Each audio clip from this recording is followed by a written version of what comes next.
পিতৃমাতৃহীন দিলীপের বাড়িতে হঠাৎ আবির্ভূত হন ভৈরব চন্দ্র বিশ্বাস। তিনি জানান, দিলীপের বাবার শেষ মুহূর্তে তিনি তার সেবা শুশ্রূষা করেছিলেন। তিনি যাওয়ার পর থেকেই দিলীপের বাড়িতে ঘটতে থাকে একের পর এক অদ্ভুত ঘটনা। কখনো চুরি যায় একটি অতি সামান্য হাতে আঁকা ম্যাপ, তো কখনো চুরি যায় তার ফাউন্টেন পেন। কিন্তু কেন? টাকা পয়সা ছেড়ে কেউ কেন এই অতি সামান্য জিনিস চুরি করে?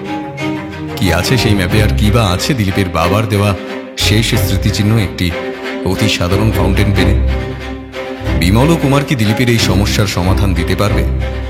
কেমন হবে তাদের নতুন অভিযান? জানতে হলে শুনতে হবে বাংলা সাহিত্যের অন্যতম লেখক হেমেন্দ্র কুমার রায়ের কলমে বিমল কুমার অ্যাডভেঞ্চার সিরিজের অন্যতম গল্প রতন গুহার গুপ্তধন, শুধুমাত্র মিডনাইট ফ্যান্টাসি চ্যানেলে। গল্প পাঠ ও গল্পের সূত্রধার আমি ব্রতদীপ। কুমার ও বিমলের চরিত্রে যথাক্রমে অভিক এবং দেবাঞ্জন।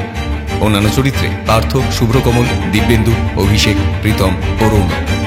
শুরু হচ্ছে আজকের বিশেষ কাহিনী, কুমার বিমলের দুর্ধর্ষ অভিযান রতন গুহার গুপ্তধন। শুনতে থাকুন।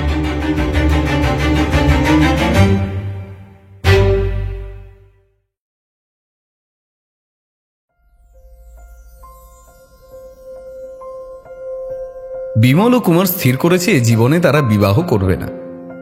সকলেই জানেন তাদের জীবন হচ্ছে মহা ডানপিটের জীবন, এবং সে জীবন হচ্ছে সত্য সত্যই পদ্মপাতায় জলবিন্দুর মতো, যে কোনো মুহূর্তে টুপ করে ঝরে পড়তে পারে। যেসব ভয়াবহ বিপদ মানুষের কল্পনারও অতীত, তাদেরই সঙ্গে দিনরাত তাদের কাবা। তারা কখনো পৃথিবী ছেড়ে মঙ্গল গ্রহে যায়, এবং যখন পৃথিবীতেও থাকে তখন কখনো কখনো চলে যায় ময়নামতির মায়া কাননে আদিম দানব জীবদের সঙ্গে যুদ্ধ করতে। কখনো মানুষের প্রাণ নিয়ে ছিনিমিনি খেলে জকের ধনের সন্ধানে আসামের পরিত্যক্ত বৌদ্ধমঠে বা আফ্রিকার অসভ্য মানুষ ও সিংহ, হিপো, গরিলার দেশে, এবং কখনো হিমালয়ের মেঘাবৃত শিখরে উঠে দেখা করে ভয়ঙ্কর নরদৈত্যদের সঙ্গে। এমন অসাধারণ জীবন নিয়ে সাধারণ মানুষের মতো বিবাহ করা চলে না। কোথায় থাকবে তারা, আর কোথায় থাকবে তাদের বউ? হয়তো কবে তারা উত্তর মেরুর তুষার মরুর মধ্যে পথ হারিয়ে শ্বেতভাল্লুকদের দেশে মাসের পর মাস প্রবাস যাপন করতে বাধ্য হবে, আর এদিকে তাদের বউরা ঘরের কোণে বসে চোখের জলে বুক ভাসাতে থাকবে।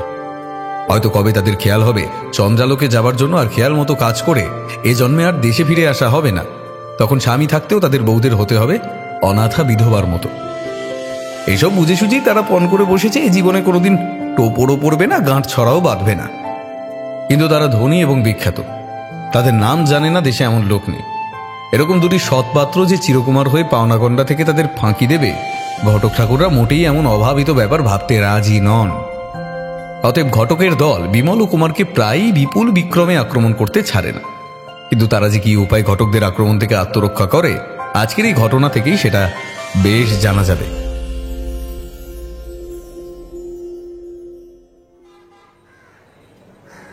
কুমার চেঁচিয়ে খবরের কাগজ পড়ছে, ও বিমল দুই চক্ষু মুদে টেবিলের উপরে দুপা তুলে দিয়ে চেয়ারে বসে বসে শুনছে। এমন সময় আচম্বিতে হলো এক ঘটকের আবির্ভাব। কুমারের শিথিল হাত থেকে ফস করে খসে পড়ল খবরের কাগজ, এবং বিমলের পা দুটো আবার টপ করে নেমে পড়ল টেবিলের তলায়। ঘটক ঠাকুর তার 13.5টা তালিমারা বারভাঙা বেরঙা ছাতাটা সযত্নে ক্রোড় দেশে রক্ষা করে একখান চেয়ারের উপরে এমন জাঁকি উপবেশন করলে যে বেশ বোঝা গেল অতঃপর বহুক্ষণের মধ্যে সে আর উঠবার নাম মুখেও আনবে না। দুই বন্ধুর অবস্থা হলো বিরাট আউটজার কামানের মুখে অসহায় দুই আসামির মতো। বিমল ও কুমার অনেকক্ষণ ধরে আপত্তি জানিয়েও সেই নাছোড়বান্ধা ও দৃঢ় প্রতিজ্ঞ ঘটককে বিদায় করতে পারল না। বিমল তখন নাচার হয়ে বললে, আচ্ছা, আমি বিয়ে করতে রাজি, কিন্তু বউটি আমার মনের মতো হওয়া চাই। ঘটক খুব বেশি হয়ে আনন্দ গদগদ স্বরে বলল, সে তো খুব ভালো কথা, খুব ভালো কথা। বলছি এই যে আমার হাতে যে সব থেকে ভালো পাত্রটি আছে তাকে নিশ্চয়ই আপনার পছন্দ হবে। সে বউ নয়, একেবারে ডানা কাটা পরি। পাত্রী এরোপ্লেন চালাতে জানে? সে কি বাবু, বাঙালি মেয়ে এরোপ্লেন চালাবে? সে কি হয়? পাত্রী বন্দুক ছুটতে পারে? মানে নিশ্চয়ই পারে না, তবে আপনি শেখালে শিখতে পারে। সেই ঘোড়ায় চড়তে, কুস্তি আর বক্সিং লড়তে পারে? বলেন কি মশাই, ঘরের বউ কুস্তি লড়বে কি? তাহলে আপনি পথ দেখতে পারেন। যে মেয়ে ওসব বিদ্যে জানে না তার সঙ্গে আমার বিয়ে হওয়া অসম্ভব। ঘটক কুমারের দিকে ফিরে বললে, তা মশাইয়েরও কি সেই মত? আমরা দুজনে একসঙ্গে খাই, একসঙ্গে বেড়াই, একসঙ্গে ঘুমোই, মরবারও স্বাদ আছে একসঙ্গে।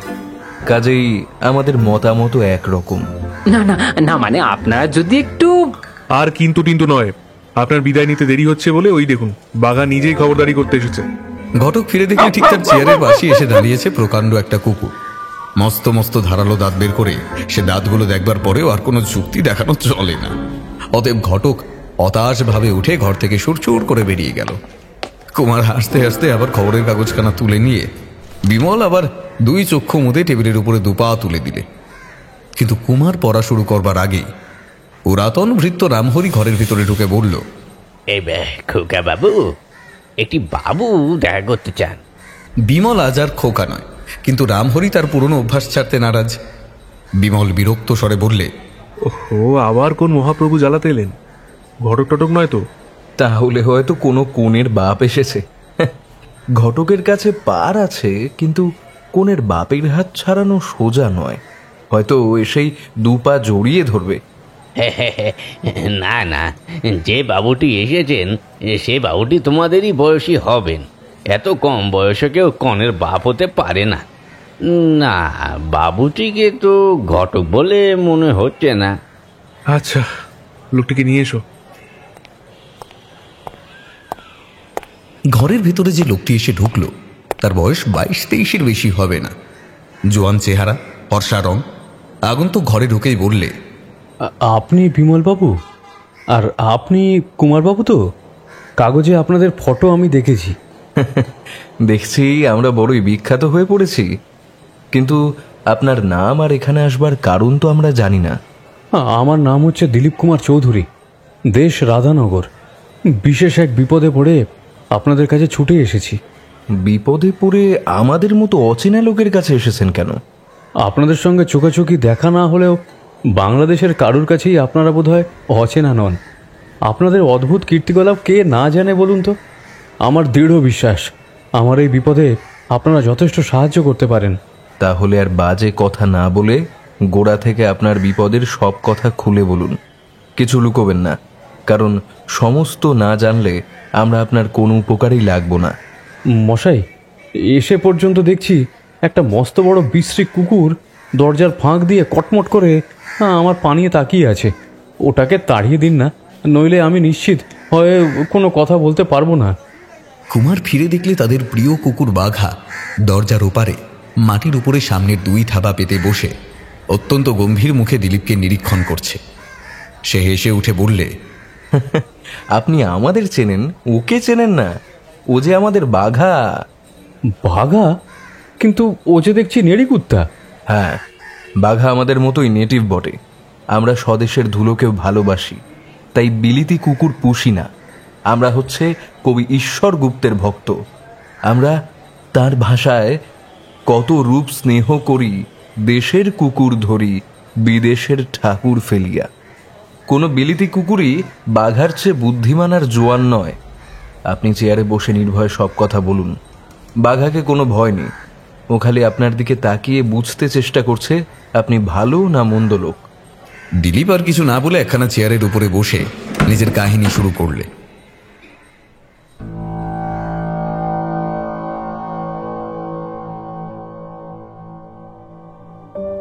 আমাদের রাধানগর হচ্ছে বেশ একখানা বড় গ্রাম।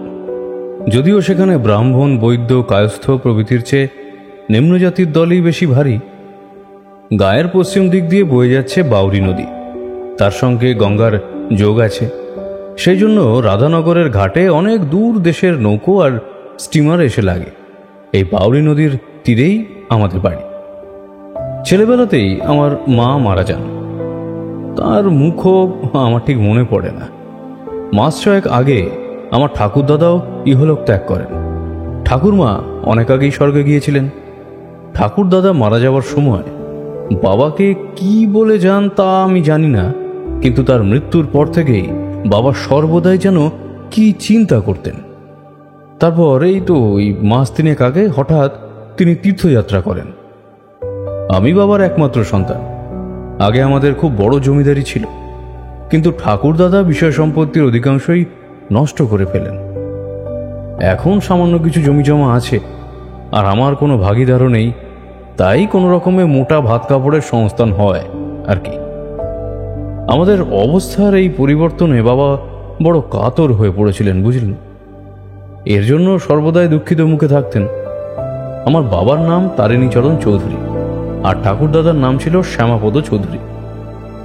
বাবা তীর্থযাত্রা করবার দিন 15 পরেই কিষাণ সিং নামে এক ভদ্রলোকের চিঠিতে হঠাৎ একটা দুঃসংবাদ এলো।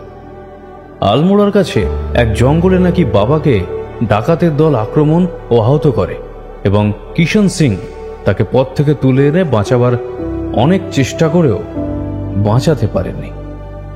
হঠাৎ পিতৃহীন হয়ে আমার মনের অবস্থা কিরকম হলো এখানে সেটা আর বর্ণনা করবার চেষ্টা করব না। হ্যাঁ, এমনই হতভাগ্য আমি যে পিতার দেহের সৎকারটা পর্যন্ত করতে পারিনি, কারণ সেই পত্রেই জানা গেল যে তার নশ্বর দেহ দাহ করে ফেলা হয়েছে। এইবারে আমার আসল বিপদের কথা শুনুন। বাবার শ্রাদ্ধাদি কাজ যখন শেষ হয়েছে, তখন হঠাৎ একদিন একটি লোক আমাদের গ্রামে এসে হাজির হলেন। লোকটি আমাদের বাড়িতে এসে এই বলে আত্মপরিচয় দিলেন, আমার নাম ভৈরবচন্দ্র বিশ্বাস, আমি কলকাতায় থাকি। তোমার বাবা তারিণী বাবু যখন আলমোড়ায় কিষাণ সিং এর বাসায় মৃত্যু যন্ত্রণা ছটফট করছিলেন, তখন আমিও সেখানে উপস্থিত ছিলাম। তোমার বাবা অন্তিমকালে আমাকে যে অনুরোধ করে গিয়েছিলেন, সেই অনুরোধ রক্ষা করবার জন্যই আজ আমাকে এখানে আসতে হয়েছে। তিনি বাবার অন্তিমকালের বন্ধু শুনে আমি তাড়াতাড়ি সসম্মানে তাকে একেবারে বাড়ির ভিতরে নিয়ে এসে বসালাম। ভৈরববাবু দেখতে অত্যন্ত লম্বা ও দুহারা। তার দিকে তাকালেই বোঝা যায় তিনি নিয়মিত কুস্তি লড়েন ও অন্যান্য ব্যায়াম করেন। তার বয়স 35-এর বেশি হবে না, কিন্তু এই বয়সেই মাথায় আধখানা টাকে ভরা, শ্যামবর্ণ, গোবদাড়ি কামানো, কিন্তু তার ছোট ছোট অত্যন্ত তীব্র চক্ষু দুটির সঙ্গে মুখের মিষ্টি ও ছেলে মানুষই সরলমাখা হাসি কেমন যেন খাপ খাচ্ছিল না। আমি তাকে বাবার শেষ অবস্থার কথা জিজ্ঞাসা করলাম। তিনি করুণভাবে বললেন, আহা, সে কথা আর শুনতে চেও না, শুনলে তোমারই কষ্ট হবে। তাহলে বাবা কেন আপনাকে আমার কাছে আসার জন্য অনুরোধ করেছিলেন, সেই কথা বলুন না।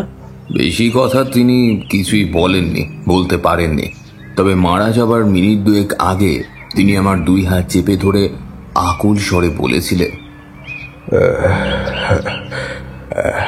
রাধানগরে আমার ছেলে দিলীপ আছে, তার মাথার উপরে কেউ নেই। আমার যে সব দলিল আর কাগজপত্র আছে, সেগুলো দেখে যদি আপনি সুব্যবস্থা করে দেন, তাহলে আমি নিশ্চিন্ত হয়ে মরতে পারি।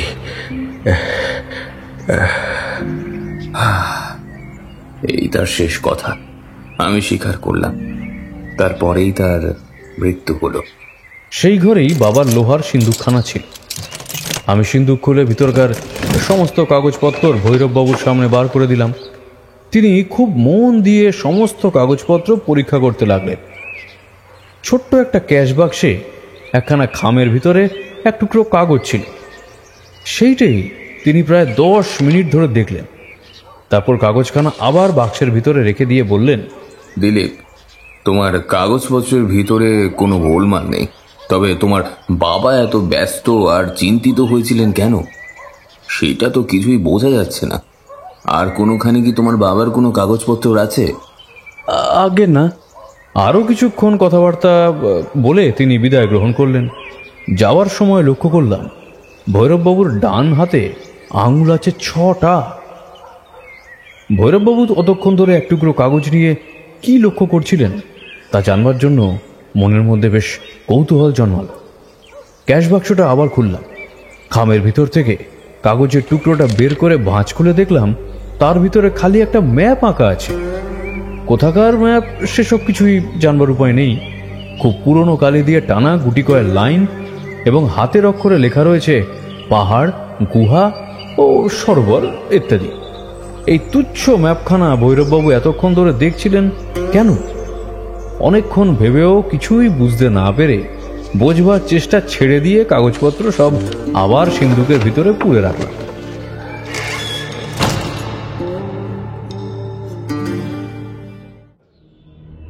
এইবার থেকে আপনারা বিশেষ মন দিয়ে আমার কথাগুলো শুনুন, কারণ এর পরের ঘটনাগুলির কারণ জানবার জন্যই আমি আজ আপনাদের দ্বারস্থ হয়েছি। ভৈরববাবুর আগমনের দিন তিনেক পরে আমি একটা দরকারি কাজে পাশের গাঁয়ে গিয়েছিলাম। সেখান থেকে ফিরতে আমার অনেক রাত হয়ে যায়। বাড়িতে ফিরে এসে উপরে উঠে দেখি আমার উপরকার বসবার ঘরের দরজাটা খোলা রয়েছে, অথচ যাওয়ার সময় এই ঘরের দরজায় আমি যে নিজের হাতে তালা বন্ধ করে গিয়েছিলাম সে বিষয়ে আমার কোনো সন্দেহ নেই। চাকরকে ডেকে জিজ্ঞাসা করলাম, সে কিন্তু কিছুই বলতে পারলে না। ঘরে ঢুকেই প্রথমে চোখে পড়ল লোহার সিন্দুকটা খোলা। তাড়াতাড়ি আর তার ভিতরটা পরীক্ষা করে দেখলাম দামি কিছুই চুরি চায়নি। ঘরের মেঝেতে সেই ছোট্ট ক্যাশ বাক্সটা কাত হয়ে পড়েছিল। সেটা খুলে অবাক হয়ে দেখি তার ভিতর থেকে সেই ম্যাপ শুদ্ধ খামখানা অদৃশ্য হয়েছে। বাড়ির সমস্ত ঘর পরীক্ষা করে আর কিছু হারিয়ে গেছে বলে তো আমার মনে হলো না। হারিয়েছে শুধু সেই তুচ্ছ ম্যাপখানা, যে বাজে কাগজখানা হয়তো আমি নিজেই কোনোদিনও বাক্স থেকে বের করে ছুঁড়ে ফেলে দিতাম। হতভম্ব হয়ে ভাবতে লাগলাম, বাড়িতে চোর এলো, দরজায় তালা ভাঙলো, লোহার সিন্দুক খুলল, কিন্তু নিয়ে গেল কেবল এক টুকরো কাগজে হাতে আঁকা একখানা ম্যাপ। এমন অসম্ভব কথা কেউ কখনো শুনেছে? কেন জানি না, কেবলই সন্দেহ হতে লাগলো। এই অদ্ভুত রহস্যের সঙ্গে সেই ভৈরববাবুর কোনো একটা সম্পর্ক অবশ্যই আছে। এই ম্যাপ দেখার জন্য ভৈরববাবুর অতিরিক্ত আগ্রহ তো তাঁর চোখে মুখে স্পষ্ট হয়ে ফুটতে দেখেছি আমি। আর সেই আগ্রহেই প্রমাণ পাওয়া যাচ্ছে যে ম্যাপখানা অন্তত তার চোখে কম মূল্যবান নয়। তো যাই হোক, এই ঘটনার হপ্তাখানেক পরে আমার বাড়িতে আর এক মূর্তি এসে হাজির। পশ্চিমের লোক, বয়সে প্রৌঢ়, আধময়লা জামা কাপড়, নাম বললে কিষণ সিং, নিবাস আলমোড়ায়। তাকে আদর করে বাড়ির ভিতরে নিয়ে গেলাম, কারণ এই কিষণ সিংই আমাকে বাবার মৃত্যু সংবাদ জানিয়েছিলেন এবং অন্তিমকালে বাবার সেবা শুশ্রূষা করেছিলেন। তাঁর মুখে বাবার মৃত্যুর যে শোচনীয় কাহিনী আমি শুনেছিলাম, এখানে সে কথা আর বলে অযথা সময় নষ্ট করতে চাই না। নিজের দুঃখ আমার নিজের বুকের ভিতরেই লুকোনো থাক। যাই হোক, সমস্ত কিছু শোনবার পরে কিষণ সিংকে জিজ্ঞাসা করলাম যে তিনি কেন এত দূরে আমার সঙ্গে দেখা করতে এসেছেন। কিষণ সিং ভাঙা ভাঙা বাংলায় যা বললেন তার মর্ম হচ্ছে এই: বাবুজি, তারিণী বাবু যখন মারা যান তার কিছু আগে আমাকে ডেকে বললেন, কিষণ সিং, তুমি নিঃস্বার্থভাবে আমাকে অন্তিমকালে আমার যে সেবা করলে তার পুরস্কার ভগবানই তোমাকে দেবেন। কিন্তু তুমি যদি আমার আরেকটি উপকার করো তাহলে তোমাকে আমি কিছু পুরস্কার দিতে পারি। কি উপকার? আমার পকেটে 800 টাকার নোট আছে। তোমরা তোমরা সদল বলে এসে পড়াতে ডাকাতরা সেগুলো নিয়ে যেতে পারেনি। ওই পকেটে একটি বড় ফাউন্টেন পেনও আছে।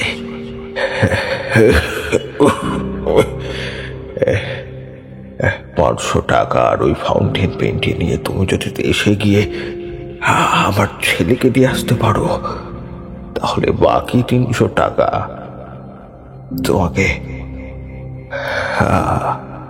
আমি পুরস্কার দিয়ে যাব। বাবুজি, ইনাম পাওয়ার আশায় আমি অসময়ে আপনার উপকার করতে চাই না। ও টাকা আর কলম আপনি ডাকে আপনার ছেলের কাছে পাঠিয়ে দিব। না কিষণ সিং, ও 300 টাকা তুমি না নিলে আমি মরেও শান্তি পাবো না। আর ডাকে নয়, কলম আর টাকা তোমাকে নিজে গিয়ে আমার ছেলের হাতে দিয়ে আসতে হবে। তাকে বলবে সে যেন তার বাপের এই শেষ দান কলমটিকে ভালো করে রেখে দেয়। তখন আমি মজবুর হয়ে তার কথা মতো কাজ করব বলে স্বীকার করলাম। তারপর তারিণী বাবু আর খুব বেশিক্ষণ জিন্দা ছিলেন না। এলিন বাবু, আপনার বাপের শেষ দান 500 রুপিয়া আর ও ফাউন্টেন পেন। কিষণ সিং তার পেট কাপড়ের ভেতর থেকে 5খানা 100 টাকার নোট আর একটা ফাউন্টেন পেন বের করে আমার হাতে দিলেন এবং আবার বললেন, বাবুজি, বাকি 300 রুপিয়া আমি সঙ্গে করে এনেছি। আমি গরিব মানুষ, 300 রুপিয়া আমার কাছে অনেক রুপিয়া, কিন্তু উপকারের দামের মতো ও টাকা নিতে আমার মন সরছে না বাবুজি। সেই দরিদ্র সাধু কিষণ সিং এর হাত ধরে আমি অভিভূত হয়ে বললাম, কিষণ সিং, তুমি দেবতা। ওই সমস্ত টাকায় তুমি যদি নিজে যেতে না দিতে তাহলে তো আমি কিছুই জানতে পারতাম না, কিন্তু আমার বাবা তোমাকে যা দিয়ে গেছেন তা তো আমি আর ফিরিয়ে নিতে পারবো না। কিষণ সিং সেই দিনই সন্ধ্যার সময় বিদায় নিলেন। যাওয়ার সময় বলে গেলেন, বাবুজি, এক বাত বলতে ভুলে গিয়েছি। তারিণী বাবুকে মौत से पहले एक बार বলিয়েছিলেন ও কলম আপনি খুব সাবধানে রাখবেন, ওটা যেন হারিয়ে না যায়। আমারও আর একটা কথা মনে পড়ে গেল। জিজ্ঞাসা করলাম, আচ্ছা কিষণ বাবু, একটা কথা বলতে পারেন? আমার বাবা যখন মারা যান তখন সেখানে ভৈরব বাবু বলে কোনো বাঙালি ভদ্রলোক হাজির ছিলেন কি? বাঙালি ভদ্রলোক? আপনার বাবা মারা যান আমার বাসায়, তিনি ছাড়া তো আর কোনো বাঙালি সেখানে ছিলেন না। শুনে বিস্মিত হলাম। কিষণ সিং চলে যাবার পরেও মনের ভিতরে অনেকক্ষণ ধরে বারংবার এই প্রশ্নই জাগতে লাগলো, কে এই ভৈরব বাবু, কি তার উদ্দেশ্য? সেদিন সারাদিন আকাশে মেঘ জমেছিল। সন্ধ্যার পর থেকেই টিপটিপ করে বৃষ্টি শুরু হলো। একে পল্লী গ্রাম, তাই আবার দুর্যোগের রাত। চারিদিক খুব শীঘ্রই নিঃসাড় হয়ে পড়ল। একটা কুকুরেরও চিৎকার পর্যন্ত শোনা যায় না। বাবার শেষ স্মৃতিচিহ্ন সেই কলমটি নিয়ে শুয়ে শুয়ে ভাবতে লাগলাম, বাবার সঙ্গে তো আরও অনেক জিনিস ছিল, কিন্তু তিনি এই কলমটি বিশেষ করে আমাকে দিয়ে গেলেন কেন? আর এই কলমটিকে খুব সাবধানে রাখতেই বা কেন বলে গেলেন? এইসব কথা নিয়ে নাড়াচাড়া করছি, হঠাৎ বাইরে থেকে তীব্র ও উচ্চ এক আর্তনাদে চতুর্দিকের স্তব্ধতা যেন চূর্ণ বিচূর্ণ হয়ে গেল। আগেই বলেছি আমাদের বাড়িটা নদীর ঠিক উপরেই। আর্তনাদটা এলো নদীর দিক থেকে। ধর্মর করে উঠে বসে জানালা খুলে দিলাম। হু করে জলবাতাস ঘরের ভিতরেই ছুটে এল। বাইরে মুখ বাড়িয়ে দেখতে চেষ্টা করলাম, কিন্তু সেই নিরেট অন্ধকার ভেদ করে অন্ধকার ছাড়া আর কিছুই দেখতে পেলাম না। আবার সেই ভয়ানক আর্তনাদ। বেশ শুনলাম কে যেন আর্তস্বরে চেঁচিয়ে বলছে, বাঁচাও দিলীপ বাবু, বাবুজি রক্ষা কিজিয়ে, বাঁচাইয়ে। এই যে কিষণ সিং এর গলা। এক লাফে খাট থেকে নিচে নেমে পড়ে একগোছা মোটা বাঁশের লাঠি নিয়ে তখনই আমি দৌড়ে বাইরে বেরিয়ে গেলাম। বেগে ছুটতে ছুটতে যখন নদীর ধারে গিয়ে পড়লাম তখন চারিদিক আবার নীরব হয়ে পড়েছে। কারুর কোনো আর্তনাদি শোনা যাচ্ছে না। নদীর কলকল শব্দ আর বৃষ্টির টিপ টিপ ধ্বনি ও থেকে থেকে বাতাসের হাহাকার ছাড়া এই অন্ধ পৃথিবীর কোথাও আর কেউ যেন জেগে নেই। এখন এখানে বিদেশি কিষণ সিং কি করতে পারে এবং অমন বিপদগ্রস্তের মতো আমারই বা নাম ধরে ডাকবে কেন? সে কি তাহলে জলপথে এখান থেকে যাচ্ছিল, হঠাৎ ঝড়ে নৌকো ডুবে গেছে? লাঠির উপরে ভর দিয়ে খানিকক্ষণ সেখানেই দাঁড়িয়ে রইল, কিন্তু রাত্রের নিস্তব্ধতা আর কেউ ভাঙলে না। তখন আমারই শুনতে ভুল হয়েছে ভেবে ধীরে ধীরে আবার বাড়ির দিকে ফিরে এলাম। হঠাৎ খানিক তফাৎ থেকে আমার বাড়ির দোতলার ঘরের দিকে চোখ গেল। আমার শয়ন গৃহের খোলা জানালা দিয়ে দেখা গেল ঘরের ভিতর একটা আলো নড়চড়ে বেড়াচ্ছে, যেন কেউ ল্যাম্পটা নিয়ে ঘরের ভিতর এদিকে ওদিকে চলাফেরা করছে। সেদিন আমার চাকরটা পর্যন্ত ছুটি নিয়ে কোথায় যেন নিমন্ত্রণ খেতে গিয়েছে। বাড়িতে ছিলাম আমি একলা। তবে এ কি কাণ্ড! আমার শোবার ঘরে কে ঢুকেছে? আলো জেলে ঘুরে ফিরে কি খুঁজছে? দ্রুত পদে আবার বাড়ির দিকে ছুটলাম। অমনি অন্ধকারের ভিতর থেকে তীক্ষ্ণ স্বরে বাইরের কোথায় একটা বাঁশি বেজে উঠল। সঙ্গে সঙ্গে আমার ঘরের আলোটা দপ করে নিভে গেল। আমি প্রাণপণে চিৎকার করে উঠলাম, চোর চোর চোর! সেই অন্ধকারের ভিতরে অনেকগুলো পায়ের শব্দ শুনলাম আমি, যেন তারা ছুটে পালিয়ে যাচ্ছে। তাহলে চোরেদের দলে অনেক লোক আছে। তাদের ধরবার চেষ্টা করা বৃথা বুঝে আমি আবার নিজের বাড়িতেই ফিরে এলাম। উপরে উঠে দেখলাম আমার শয়ন ঘরে আর আলো জ্বলছে না। ফের আলো জ্বেলে চারিদিকে তাকিয়ে দেখলাম ঘরের মেঝেতে অনেকগুলো কাদামাখা পায়ের দাগ। নিশ্চয়ই এখানে কারা এসে ঢুকেছিল। কিন্তু কেন? আমার মতো গরিব মানুষের বাড়ি হঠাৎ যত চোরের তীর্থের মতো হয়ে উঠল কেন? যারা এসেছিল তারা যে ঘরের জিনিসপত্র ঘেঁটে গেছে তাও বেশ বোঝা যাচ্ছে, কিন্তু কিছুই তো হারায়নি। তবে হঠাৎ টেবিলের উপর নজর পড়ল। সেখানে আমার 3টে ফাউন্টেন পেন ছিল, কিন্তু এখন একটাও দেখা যাচ্ছে না। তবে কি অতগুলো চোর এসেছিল শুধু ওই 3টে ফাউন্টেন পেন চুরি করতে, নাকি আমি এসে পড়াতে তারা আর কিছু নিয়ে পালাতে পারেনি?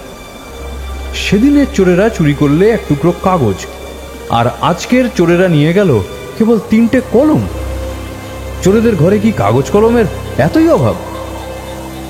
বাবার সেই কলমটির কথা মনে পড়ে গেল। বাইরে আর্তনাদ শুনে কলমটা আমি তাড়াতাড়ি বালিশের তলায় গুঁজে রেখে বেরিয়ে গিয়েছিলাম। ছুটে গিয়ে বালিশ তুলে দেখে হাঁপ ছেড়ে বাঁচলাম। না, বাবার শেষ স্মৃতিচিহ্ন যথাস্থানেই আছে। চোরেরা তার সন্ধান পায়নি।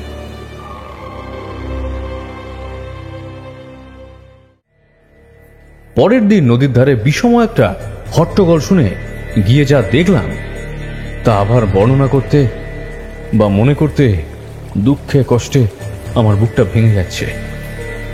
ঘাটের তলায় একটা মৃতদেহ ভাসছে, তার সর্বাঙ্গে নিষ্ঠুর আঘাতের চিহ্ন। আর সেই মৃতদেহ হচ্ছে পরোপকারী, ধার্মিক ও নিরীহ কিষাণ সিংহের। নিজের বাক্য রক্ষা ও আমার উপকার করতে বিদেশ বিভুঁইয়ে এসে হতভাগ্যের আজ প্রাণটা গেল। বেচারা এখানকার আর কাউকেই চেনে না, তাই মৃত্যুকালেও তিনি আমারই নাম ধরে ডেকে সাহায্য ভিক্ষা করেছিলেন। কিন্তু সেই আর্তনাদ প্রার্থনা শুনেও আমি তার কোনো উপকারই করতে পারিনি। এই অনুতাপ আমার জীবনেও যাবে না। আমি মহা পাপী। বিমলবাবু, কুমারবাবু, এখন বুঝতে পারছেন তো কেন আমি দেশ ছেড়ে আপনাদের কাছে ছুটে এসেছি? কিষাণ সিংয়ের হত্যাকাণ্ডের পরেও দেশে থাকতে আর আমার ভরসা হয়নি। আমি বেশ বুঝতে পারছি কোনো সাংঘাতিক শত্রু শনিদৃষ্টি পড়েছে আমার উপরে। এ শত্রু যেমন সহজে চুরি করে, তেমনি সহজেই করে মানুষ খুন। অষ্টপ্রহর মনে হচ্ছে এরা যেন আমার চারপাশে ওঁত পেতে বসে আছে, আমার প্রত্যেক গতিবিধি লক্ষ্য করছে এবং যে কোনো মুহূর্তে রক্তপিপাসু পিশাচের মতো আমার ঘাড়ের ওপর লাফিয়ে পড়তে পারে। কারণ কিষাণ সিংয়ের হত্যাকাণ্ডের পরেও দেখেছি সন্ধ্যা হলেই কারা যেন আমার বাড়ির কাছে আনাচে কানাচে ঝোপে ঝাপে ছায়ার মতো ঘুরে বেড়ায়। রাত্রে আচমকা ঘুম ভেঙে যায়, ছাদে যেন কাদের পায়ের শব্দ শুনি, কে কে বলে চেঁচিয়ে উঠি। আবার পায়ের শব্দ শুনি, কারা যেন তাড়াতাড়ি পালিয়ে যায়। কে ওই ভৈরববাবু? জীবনে কখনো তো তাকে দেখিনি, বাবার মুখেও তার নাম কখনো শুনিনি। কিন্তু তিনি কেমন করে বাবার মৃত্যুর কথা, কিষাণ সিংয়ের কথা আর আমার কথা জানলেন? আমার কাগজপত্র ও বিশেষ করে সেই হাতে আঁকা ম্যাপ দেখার জন্য অত আগ্রহ কেন তার? আর সেই ম্যাপখানা তারপরে চুরি গেল কেন? কোথাকার ম্যাপ সেখানা? লোহার সিন্ধুকের মধ্যে সেখানাকে অতি যত্ন করে রাখাই বা হয়েছিল কেন? আমার বাবার শোচনীয় মৃত্যুর মধ্যে কি কোনো রহস্যময় কারণ আছে? এত জিনিস থাকতে তিনি মৃত্যুর সময় আমায় একটা ফাউন্টেন পেন পাঠাবার ব্যবস্থা কেন করলেন? আর কলমটা অতি সাবধানে রক্ষা করতেই বা কেন বললেন? এরকম ফাউন্টেন পেন তো পৃথিবীর সর্বত্রই প্রত্যহ হাজার হাজার বিক্রি হচ্ছে। কিষাণ সিংকে হত্যা করলো কে, আর কেনই বা করলো? আর সেই হত্যাকাণ্ডের প্রায় সঙ্গে সঙ্গেই আমার বাড়িতে একদল চোর ঢুকে কেবল 3টে ফাউন্টেন পেন নিয়েই বা সরে পড়লো কেন? তারা কি বাবার সেই কলমটাই খুঁজতে এসেছিল? কিন্তু কেন? এই সব প্রশ্নের কোনো সদুত্তরই পাওয়া যাচ্ছে না। শুনেছি আপনারা এইরকম রহস্যময় অনেক ঘটনার কিনারা করেছেন। এখন আপনারাই বলুন, আমার কর্তব্য কি? আমি একেবারে অন্ধকারে পড়ে আছি। হয়তো আমার জীবনও নিরাপদ নয়। নিজের অজ্ঞাত সারাই আমি এ কোনো অপূর্ব ও বিপজ্জনক নাটকের নায়ক হয়ে পড়েছি।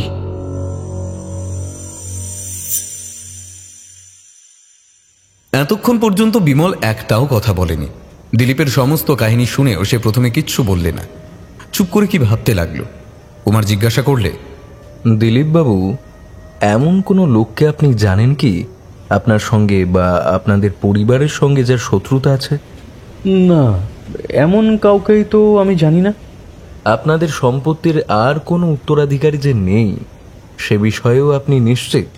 হ্যাঁ, আর সম্পত্তি তো ভারী, বছরে ওই 1200-1300 টাকা আয় হয়। হয়তো আপনার বাবার মৃত্যুর পর আপনি নিজের অজ্ঞাতসারেই অন্য কোনো সম্পত্তির উত্তরাধিকারী হয়েছেন। যাদের স্বার্থ আছে হয়তো তারা আপনার সপক্ষের প্রমাণগুলো সরিয়ে ফেলতে চায়। সপক্ষের প্রমাণ বলতে আপনি কি বোঝেন কুমারবাবু? চোরেরা একখানা হাতে আঁকা ম্যাপ আর 3টে ফাউন্টেন পেন সরিয়ে ফেলেছে, এগুলো কি আবার প্রমাণ নাকি? বিমল এইবারে কথা বলল। কুমার, যদিও তুমি ভুল যুক্তি অনুসরণ করছো, তবু একটা বিষয় বোধহয় কতকটা আন্দাজ করতে পেরেছো। ওই হাতে আঁকা ম্যাপখানা খুব বড় প্রমাণও হতে পারে। চোরেরা যে 3টে ফাউন্টেন পেন নিয়ে গেছে তাও হয়তো অকারণে নয়। ভৈরব খুব সম্ভবত নিজের কোনো গূঢ় স্বার্থসিদ্ধির জন্যই ওই ম্যাপখানা চুরি করেছে, কিন্তু ম্যাপ ছাড়াও নিশ্চয়ই সে আরো কিছু চায়। সেই আরো কিছু বলতে কি বোঝাতে পারে? সেই আরো কিছুর লোভেই কিষাণ সিংকে হত্যা করা হয়েছে। তাকে বধ করবার আগে হয়তো যন্ত্রণা দিয়ে কিষাণ সিং এর মুখ থেকে জেনে নেওয়া হয়েছে যে তারিণী বাবু তার হাতে যা দিয়েছিলেন তিনি সেসব দিলীপবাবুর হাতে সমর্পণ করে রেখেছেন। দিলীপবাবুর হাতে তিনি দিয়েছিলেন 500 টাকা আর একটা ফাউন্টেন পেন। চোরেরা যখন টাকার বদলে ভুল ফাউন্টেন পেনই চুরি করেছে তখন বুঝতে হবে যে ঠিক ওই জিনিসটি তাদের দরকার, কিন্তু আসল ফাউন্টেন পেনটি এখনো দিলীপবাবুর কাছেই আছে। সেটি যদি এখানে থাকতো তাহলে হয়তো এখনই আমি সমস্ত রহস্য ভেদ করতে পারতাম, কিন্তু দুঃখের বিষয় কলমটি আমাদের হাতে নেই। কলম আছে বিমলবাবু, কলম আমার সঙ্গেই আছে। আসলে চোরেদের অদ্ভুত প্রবৃত্তি দেখে বাবার সেই শেষ স্মৃতিচিহ্নটিকে আমি বাড়িতে ফেলে আসতে ভরসা করিনি। এই বলে সে জামার ভিতর থেকে একটি ফাউন্টেন পেন বার করে সামনের টেবিলের উপর রাখল। বিমল আগ্রহ ভরে সামনের দিকে ঝুঁকে পড়ল। তারপর কলমটির দিকে কৌতূহলী দৃষ্টি নিবদ্ধ করে বললে, এটি দেখছি ওয়াটারম্যানের সবচেয়ে বড় সাইজের রেগুলার ফাউন্টেন পেন। এতে কালি ঢালতে হলে প্যাঁচ খুলে ড্রপারের সাহায্যে ফাঁপা ব্যারেলটিকে ভর্তি করতে হয়। কলমটির আকারে কোনো নতুনত্ব বা অসাধারণতা দেখছি না বটে, কিন্তু সে মুখের কথা শেষ না করেই কলমটি টেবিলের উপর থেকে তুলে নিলে এবং প্যাঁচ ঘুরিয়ে তার মুখের দিকটা খুলে ফেলে ব্যারেলের ভিতরে তীক্ষ্ণ দৃষ্টি নিক্ষেপ করে সহাস্যে বলে উঠল, যা ভেবেছি তাই। সব রহস্যই এইবারে পরিষ্কার হয়ে যাবে। কুমার, একটা ছোট সন্না নিয়ে এসো তো। কুমার তখনই উঠে গিয়ে একটি ছোট্ট সন্না এনে দিল। বিমল সন্নাটা ব্যারেলের ভিতরে ঢুকিয়ে দিয়ে খুব সরু করে পাকানো একখানা কাগজ টেনে বার করে ফেললে। দিলীপ উত্তেজিত স্বরে বলে উঠল, ও কি বিমলবাবু, ও কি ব্যারেলের ভেতরে কাগজ? হ্যাঁ, নিশ্চয়ই, খুব দরকারি কাগজ। এই জন্যই আপনার বাবা আপনাকে কলমটি খুব সাবধানে রাখতে বলেছিলেন। আর ভৈরবও বোধহয় এরকম কিছু সন্দেহ করেই ফাউন্টেন পেন চুরি করতে নিজে এসেছিল বা লোক পাঠিয়েছিল। এখন দেখা যাক কাগজে কি লেখা আছে। বিমল আস্তে আস্তে পাকানো কাগজখানা খুলতে লাগলো। খুব পাতলা একখানা কাগজ ভালো করে পাকিয়ে ব্যারেলের ভিতরে পুরে রাখা হয়েছিল। তাতে খুদে খুদে হরফে লেখা আছে, কল্যাণী এসো দিলীপ, আমার স্থান অতি অল্প, একেবারে কাজের কথাই বলি। আমার বাবা অর্থাৎ তোমার ঠাকুর দাদা তিব্বত বেড়াতে গিয়ে পথে গুপ্তধনের সন্ধান পান, কিন্তু কোনো দুর্ঘটনায় তাকে খালি হাতেই কেবল প্রাণটা নিয়ে পালিয়ে আসতে হয়েছিল। তবে সে জায়গাটির ম্যাপ তিনি এঁকে এনেছিলেন। সেখানে আমাদের লোহার সিন্দুকে রয়েছে। আমাদের বর্তমান অবস্থা শোচনীয় হয়ে পড়েছে বলে আমিও ওই গুপ্তধনের সন্ধানে চলেছি, কিন্তু পথে বেরিয়ে এখন বুঝতে পারছি যে ওই গুপ্তধনের ঠিকানা না জানলেও তার অস্তিত্ব আমি ছাড়া বাংলাদেশের অন্য লোকও জানে। সেই শত্রুও আমার অনুসরণ করেছে। হয়তো আমাকে কোনো বিপদে ফেলবে। যদি আমি কোনো মারাত্মক বিপদে পড়ি, তাহলে তুমি যাতে সব জানতে পারো, আমি সেই জন্যই এই পত্র লিখছি। হিমালয়ের মানসরোবরের কাছে রাবণ হ্রদ বা রাক্ষস তাল, গুপ্তধন সেখানেই আছে। ম্যাপ দেখলেই সব জানতে পারবে। সাবধানতার জন্য ম্যাপে রাক্ষস তালের নাম লেখা নেই, কারণ যদি ম্যাপখানি চুরি যায় তাহলেও কেউ বুঝতে পারবে না যে কোথাকার ম্যাপ। আমিও সাবধানতার মার নেই বলে ম্যাপখানা সঙ্গে নিলাম না, কিন্তু তার সবটাই আমার মনের ভিতরে এমনভাবে গাঁথা আছে যে বিনা ম্যাপেই আমি কাজ চালাতে পারবো। গুপ্তধনের সমস্ত ইতিহাস আমি জানি না, তবে শুনেছি বৌদ্ধ ধর্মের অধঃপতনের সময় যখন বৌদ্ধের ওপরে ভীষণ অত্যাচার আরম্ভ হলো, তখন একদল সন্ন্যাসী একটি পরাজিত রাজ্যের সমস্ত ঐশ্বর্য নিয়ে তিব্বতে পালাবার পথে রাক্ষস তালের কাছে লুকিয়ে রাখে। সেই ঐশ্বর্যের নাকি অন্ত নেই, কিন্তু ঐশ্বর্য লাভে দুটি বাধা আছে বলে শুনেছি। প্রথমত, গুপ্তধন রক্ষা করে নাকি একদল প্রেতাত্মা। তিব্বতের লামারা ওই ঐশ্বর্যের কথা জানে। এতদিনে তারা হয়তো গুপ্তধন সব সরিয়ে ফেলত, কিন্তু তারা কুসংস্কারে অন্ধ। ভূতের ভয়ে রত্নগুহার সন্ধান করে না, আর সন্ধান না করার অন্য কারণ বোধ হয় রত্নগুহার ঠিক ঠিকানা তাদের জানা নেই। কিন্তু ঠিকানা না জানলেও লামারা সর্বদাই সাবধান হয়ে থাকে। ও অঞ্চলে কারুকে ঘোরাঘুরি করতে দেখলেই সন্দেহ করেছে সে বুঝি সন্ধান পেয়ে রত্নগুহা খালি করতে এসেছে। এই লামারা অত্যন্ত হিংস্র, কারোর উপরে সন্দেহ করলেই তাকে হত্যা করতে একেবারে ইতস্তত করে না। দ্বিতীয়ত, এখানে অত্যন্ত ডাকাতের উপদ্রব। বিদেশি পথিক দেখলে সর্বদাই আক্রমণ করতে প্রস্তুত। তবু আমি ওখানেই যাচ্ছি, তার কারণ আমার বিশ্বাস আছে যে লামাদের চোখে আমি ধুলো দিতে পারি। আর ভূত প্রেত আমি মানি না। আমার মতে ওই প্রেতাত্মাদের কথা রূপকথা ছাড়া আর কিছুই নয়।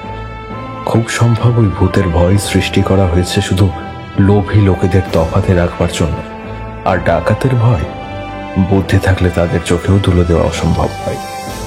আমি যদি অকৃতকার্য হই, তাহলে তুমি বা তোমার বংশধর আমার পরে এই পথে আসতে পারো, অবশ্য সাহস ও যোগ্যতা থাকলে। ইতি আশীর্বাদক তোমার পিতা।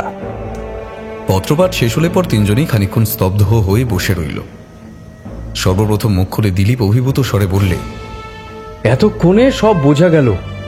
ভৈরব এই জন্যই কলম চুরি করতে চায়, গুপ্তধন। কিন্তু আসল কলমটা না পেলেও ভৈরব ম্যাপখানা সরিয়ে ফেলতে পেরেছে। সে ম্যাপের অভাবে আপনার পক্ষে গুপ্তধন থাকা আর না থাকা দুই এক কথা। কিন্তু জায়গাটির সন্ধান যখন আমরা পেয়েছি, তখন আমরা সবাই মিলে খুঁজলে আবার কি গুপ্তধন আবিষ্কার করতে পারবো না? কাজটা যদি এতই সোজা হতো, তাহলে গুপ্তধন আজ আর সেখানে থাকতো না। কেউ না কেউ তা খুঁজে বের করতই। তাকে ওভাবে খুঁজে বার করা অসম্ভব বলেই ম্যাপের দরকার হয়েছে। সে ম্যাপ যখন নেই, গুপ্তধন পাবার আশা তখন আর না করাই উচিত। বিমল ভাবতে ভাবতে ধীরে ধীরে বললে, কুমার, বোধ করি অতটা হতাশ হওয়ার দরকার নেই। ব্যাপারটা এখন দাঁড়িয়েছে এই রকম। গুপ্তধন কোন দেশে আছে আমরা তা জানি, কিন্তু ঠিক ঠিকানাটি আমাদের জানা নেই। ভৈরবের কাছে ম্যাপ আছে, কিন্তু কোথায় গেলে গুপ্তধন পাওয়া যাবে সেটা তার জানা নেই। একজন দরজার সামনে যেতে পারে, কিন্তু চাবির অভাবে দরজা খুলতে পারবে না। আর একজনের কাছে চাবি আছে, কিন্তু কিন্তু সেই চাবিতে কোন দরজা খুলতে হবে সেটা তার অজানা। বুঝতেই পারছো, দুই পক্ষেরই সমান অসুবিধা। কাজেই ও ব্যাপার নিয়ে আর মাথা না ঘামানোই ভালো। কিন্তু এখন দুই পক্ষে যদি একটা বোঝাপড়া হয়। ওই দুরাত্মা ভৈরবের সঙ্গে? মাফ করো ভাই, আমি ওর মধ্যে নেই। তুমি বোধহয় ভৈরবের শয়তানি এখনো ভালো করে আন্দাজ করতে পারোনি। তারিণীবাবু যে শত্রুর জন্য বিপদের ভয় করেছিলেন, কে সে? তিনি তাকে বাংলাদেশের লোকও বলেছেন। আমার দৃঢ় বিশ্বাস সে ওই ভৈরব ছাড়া আর কেউ নয়। তারও মৃত্যুর কারণ ওই ভৈরবী। আমি আমার পিতৃহন্তার সঙ্গে কোনো বোঝাপড়া করতে রাজি নই। আমি গুপ্তধন চাই না, কেবল তাকে আর একবার দেখতে চাই, একবার। তাকে খুন করে আমি ফাঁসি যেতেও প্রস্তুত। ওই ভৈরবকে পেলে আমিও কিছু শিক্ষা দিতে চাই। তার সঙ্গে বোঝাপড়া অসম্ভব। কুমার, আমি কিরকম বোঝাপড়ার কথা বলছি আগে সেইটাই ভালো করে শোনো। আমি বন্ধুভাবে বোঝাপড়ার কথা বলছি না। আমার সন্দেহ হচ্ছে দিলীপ বাবুর উপরে ভৈরব তীক্ষ্ণ দৃষ্টি রাখতে বলেনি, কারণ তারও সন্দেহ হয়েছে যে গুপ্তধন কোন দেশে আছে দিলীপ বাবু সে কথা জানেন। সুতরাং দিলীপ বাবু এখন যদি হঠাৎ প্রকাশ্যেই হিমালয়ের দিকে যাত্রা করেন, তাহলে ভৈরবও তার পিছনে আনিয়ে পারবে না। তারপর আমরা আপাতত যখন অলস হয়ে বসে আছি, তখন দিলীপ বাবুর সঙ্গী হলে নিতান্ত বন্ধ হবে কি? তার বড় অবস্থা বুঝে ব্যবস্থা। হয়তো ভৈরবকে কোনো ফাঁদে ফেলে আবার সেই ম্যাপখানা কেড়ে নেবারও সুযোগ পাওয়া যাবে। সাধু সাধু, চমৎকার ফন্দি। বিমল, তুমি একটা জিনিয়াস। কিন্তু অত বিপদ আপদের মধ্যে দিলীপ বাবু যেতে রাজি হবেন কি? রাজি হব কি বলছেন মশাই? রাজি হব কি? রাজি হয়েছি তো। এক, গুপ্তধনের লোভ, আর দুই, নরপিশাচ ভৈরবকে আর একবার দেখার লোভ। তিন, আপনাদের মতো বিখ্যাত ব্যক্তিদের বন্ধুরূপে পাওয়ার লোভ। এই তিনটে লোভ সামলানো কি বড় সহজ কথা মশাই? কবে যাবেন বলুন তো, আমি প্রস্তুত। বিমল চিৎকার করে বলল, রামহরি, রামহরি! রামহরি ঘরে ঢুকে বললে, এ কি অত চেঁচাচ্ছ কেন? হ্যাঁ, আমি কি কালা নাকি? রামহরি, মোটঘাট বাঁধতে শুরু করো। আমরা গুপ্তধন আনতে যাব। কি? আবার গুপ্তধন?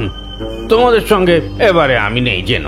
হ্যাঁ, রামহরি, অনেকগুলো ভূত নাকি সেই গুপ্তধনের উপরে পাহারা দেয়। কি? আবার ভূত? না না না না না, তোমাদের সঙ্গে এবারে আমি নেই, এই বলে রাখলুম। আমি নেই। কিন্তু হপ্তাখানেক পরে বিমল, কুমার ও দিলীপ যেদিন হিমালয়ের উদ্দেশ্যে যাত্রা করলে, সেদিন দেখা গেল তাদের পিছনে পিছনে চলেছে বেজায় বিরক্ত মুখে শ্রীরামহরি, এবং সর্বশেষে যাচ্ছে বেজায় খুশিভাবে ল্যাজ নাড়তে নাড়তে বাংলার কুকুর বাঘা।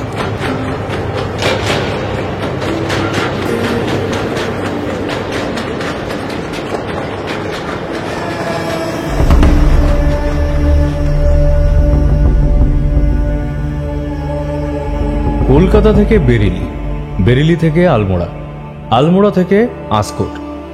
আমরা এখন একেবারে হিমালয়ের বুকের ভিতরে, সমতল ক্ষেত্র থেকে ৪,৫০০ ফুট উপরে উঠেছি।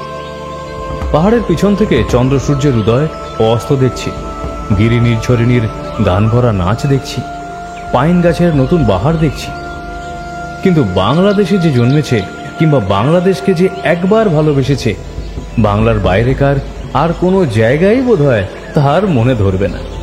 সেই ৬ ঋতুর বিচিত্র সমারোহ, সেই নানান ফুলের আতর মাখা বাতাস, সেই স্নিগ্ধ সোনালি রোদের মিষ্টি পরশ, সেই কলাপাতার পতাকা ওড়ানো, তাল নারিকেলের চামড় ঢোলানো, অশ্বত্থ বটের ছায়া বিছানো, কাঁচা সবুজ স্বপ্ন দেখানো রঙিন বনভূমি, সেই শত নদী তীরে তীরে দুর্বা শ্যামল সরস শয্যা, সেই পল্লী কুটিরের চারিদিক থেকে ভেসে আসা দোয়েল কোয়েল, শ্যামা পাপিয়া ও বন কপতের অশ্রান্ত সঙ্গীত তরঙ্গ। এত ঐশ্বর্য একসঙ্গে পৃথিবীর আর কোন দেশে আছে? চলেছি কোনো নির্জন স্তব্ধ নিরস তৃষিত কঠিন পাষাণ গুড়ে রত্নগুহার অন্বেষণে। কিন্তু বাংলাদেশের রসালো মাটিতে নিত্য যে সোনা ফলে, তার তুলনা কোথায়? এই জন্যই তো বাঙালি কুনো নাম নিয়েছে। সে তার সুখময়, শোভাময়, আনন্দময় গৃহকোণ ছেড়ে বাইরে পা বাড়াতে রাজি নয়। এবং সেই জন্যই তো যে বিদেশি একবার বাংলার স্বাদ পায়, সে আর বাংলাকে ভুলে স্বদেশে ফিরতে রাজি হয় না। কুয়াশার দেশ থেকে ছুটে আসে ইংরেজরা, মরুবালুর দেশ থেকে ছুটে আসে মারোয়াড়িরা, পাথরের দেশ থেকে ছুটে আসে কাবুলি আর নেপালিরা। বাংলার সোনা লুটছে যত বিদেশি, এই অঞ্চলের পাজামা পরা ম্লান ভীত নোংরা লোকগুলোর সঙ্গে আলাপ করে আনন্দ হয় না, এবং নাছরবান্দা মশা মাছি উৎকট বন্ধুত্ব ভালো লাগে না। এখানকার ডাল আর চালের সঙ্গে কাঁকরের এমন ঘনিষ্ঠ সম্পর্ক মুখে দিলে মনে হয় একটা দাঁতও নিয়ে আর দেশে ফিরতে পারবো না। এখানে দিনের রোদ আর শুকনো হাওয়া গায়ের চামড়া পুড়িয়ে দেয় এবং রাতের ঠান্ডা দেয় বুকের রক্ত কনকনিয়ে জমিয়ে। কিন্তু এত দূর এসেও আমার মনে একটুও শান্তি নেই। বাংলাদেশের সবুজ বুক ছেড়ে যারা এই শুকনো পাহাড়ের উঁচু নিচু পথে হোঁচট খেতে আসে, তারা হচ্ছে মানস সরোবরের তীর্থযাত্রী। তাদের সঙ্গে আমাদের কোনো সহানুভূতি নেই। পরকালের ভাবনা ভাবার বয়স আমাদের তো হয়নি। আপাতত আমরা কোনো দেবতা দর্শন করতে চাই না। আমাদের ধ্যান ধারণা চায় এখন এক দানবকে, যার আশায় এত দূরে আসা। সেই ভৈরব কোথায়? কোথায় সেই ভৈরব? ভারতের দেশ দেশান্তর থেকে পাঞ্জাবি, মারোয়াড়ি, গুজরাটি, মারাঠি, মাদ্রাজি নানা জাতের তীর্থযাত্রী আমাদের আশপাশ দিয়ে অগ্রসর হচ্ছে। দু একজন বাঙালিকেও দেখলাম, কিন্তু তাদের দলে ভৈরবকে আবিষ্কার করতে আমি পারলাম না। তাহলে কি আমাদের অনুমান একেবারেই মিথ্যা হয়ে দাঁড়ালো? ভৈরব কি জানতে পারেনি যে রত্নগুহার সন্ধানে আমরা এই পথে এসেছি? কিংবা জানতে পেরেও আমাদের পিছু নেওয়া দরকার মনে করেনি? ইতিমধ্যে বিমল ও কুমারের সঙ্গে আমার এমন বন্ধুত্ব হয়েছে যে আমরা কেউ কাউকে আর বাবু বা আপনি বলে ডাকি না। বিমল ও কুমার চমৎকার লোক। এই দুটি দুঃসাহসী লোক বারবার কল্পনাতীত বিপদ সমুদ্রে ঝাঁপ দিয়ে এবং মৃত্যুর সঙ্গে বারংবার যুদ্ধে জয়ী হয়ে দেশ বিদেশে এমন অসাধারণ খ্যাতি অর্জন করেছে, কিন্তু তবু ভাবে ভাবে তাদের ব্যবহারে এতটুকু গর্ব প্রকাশ পায় না।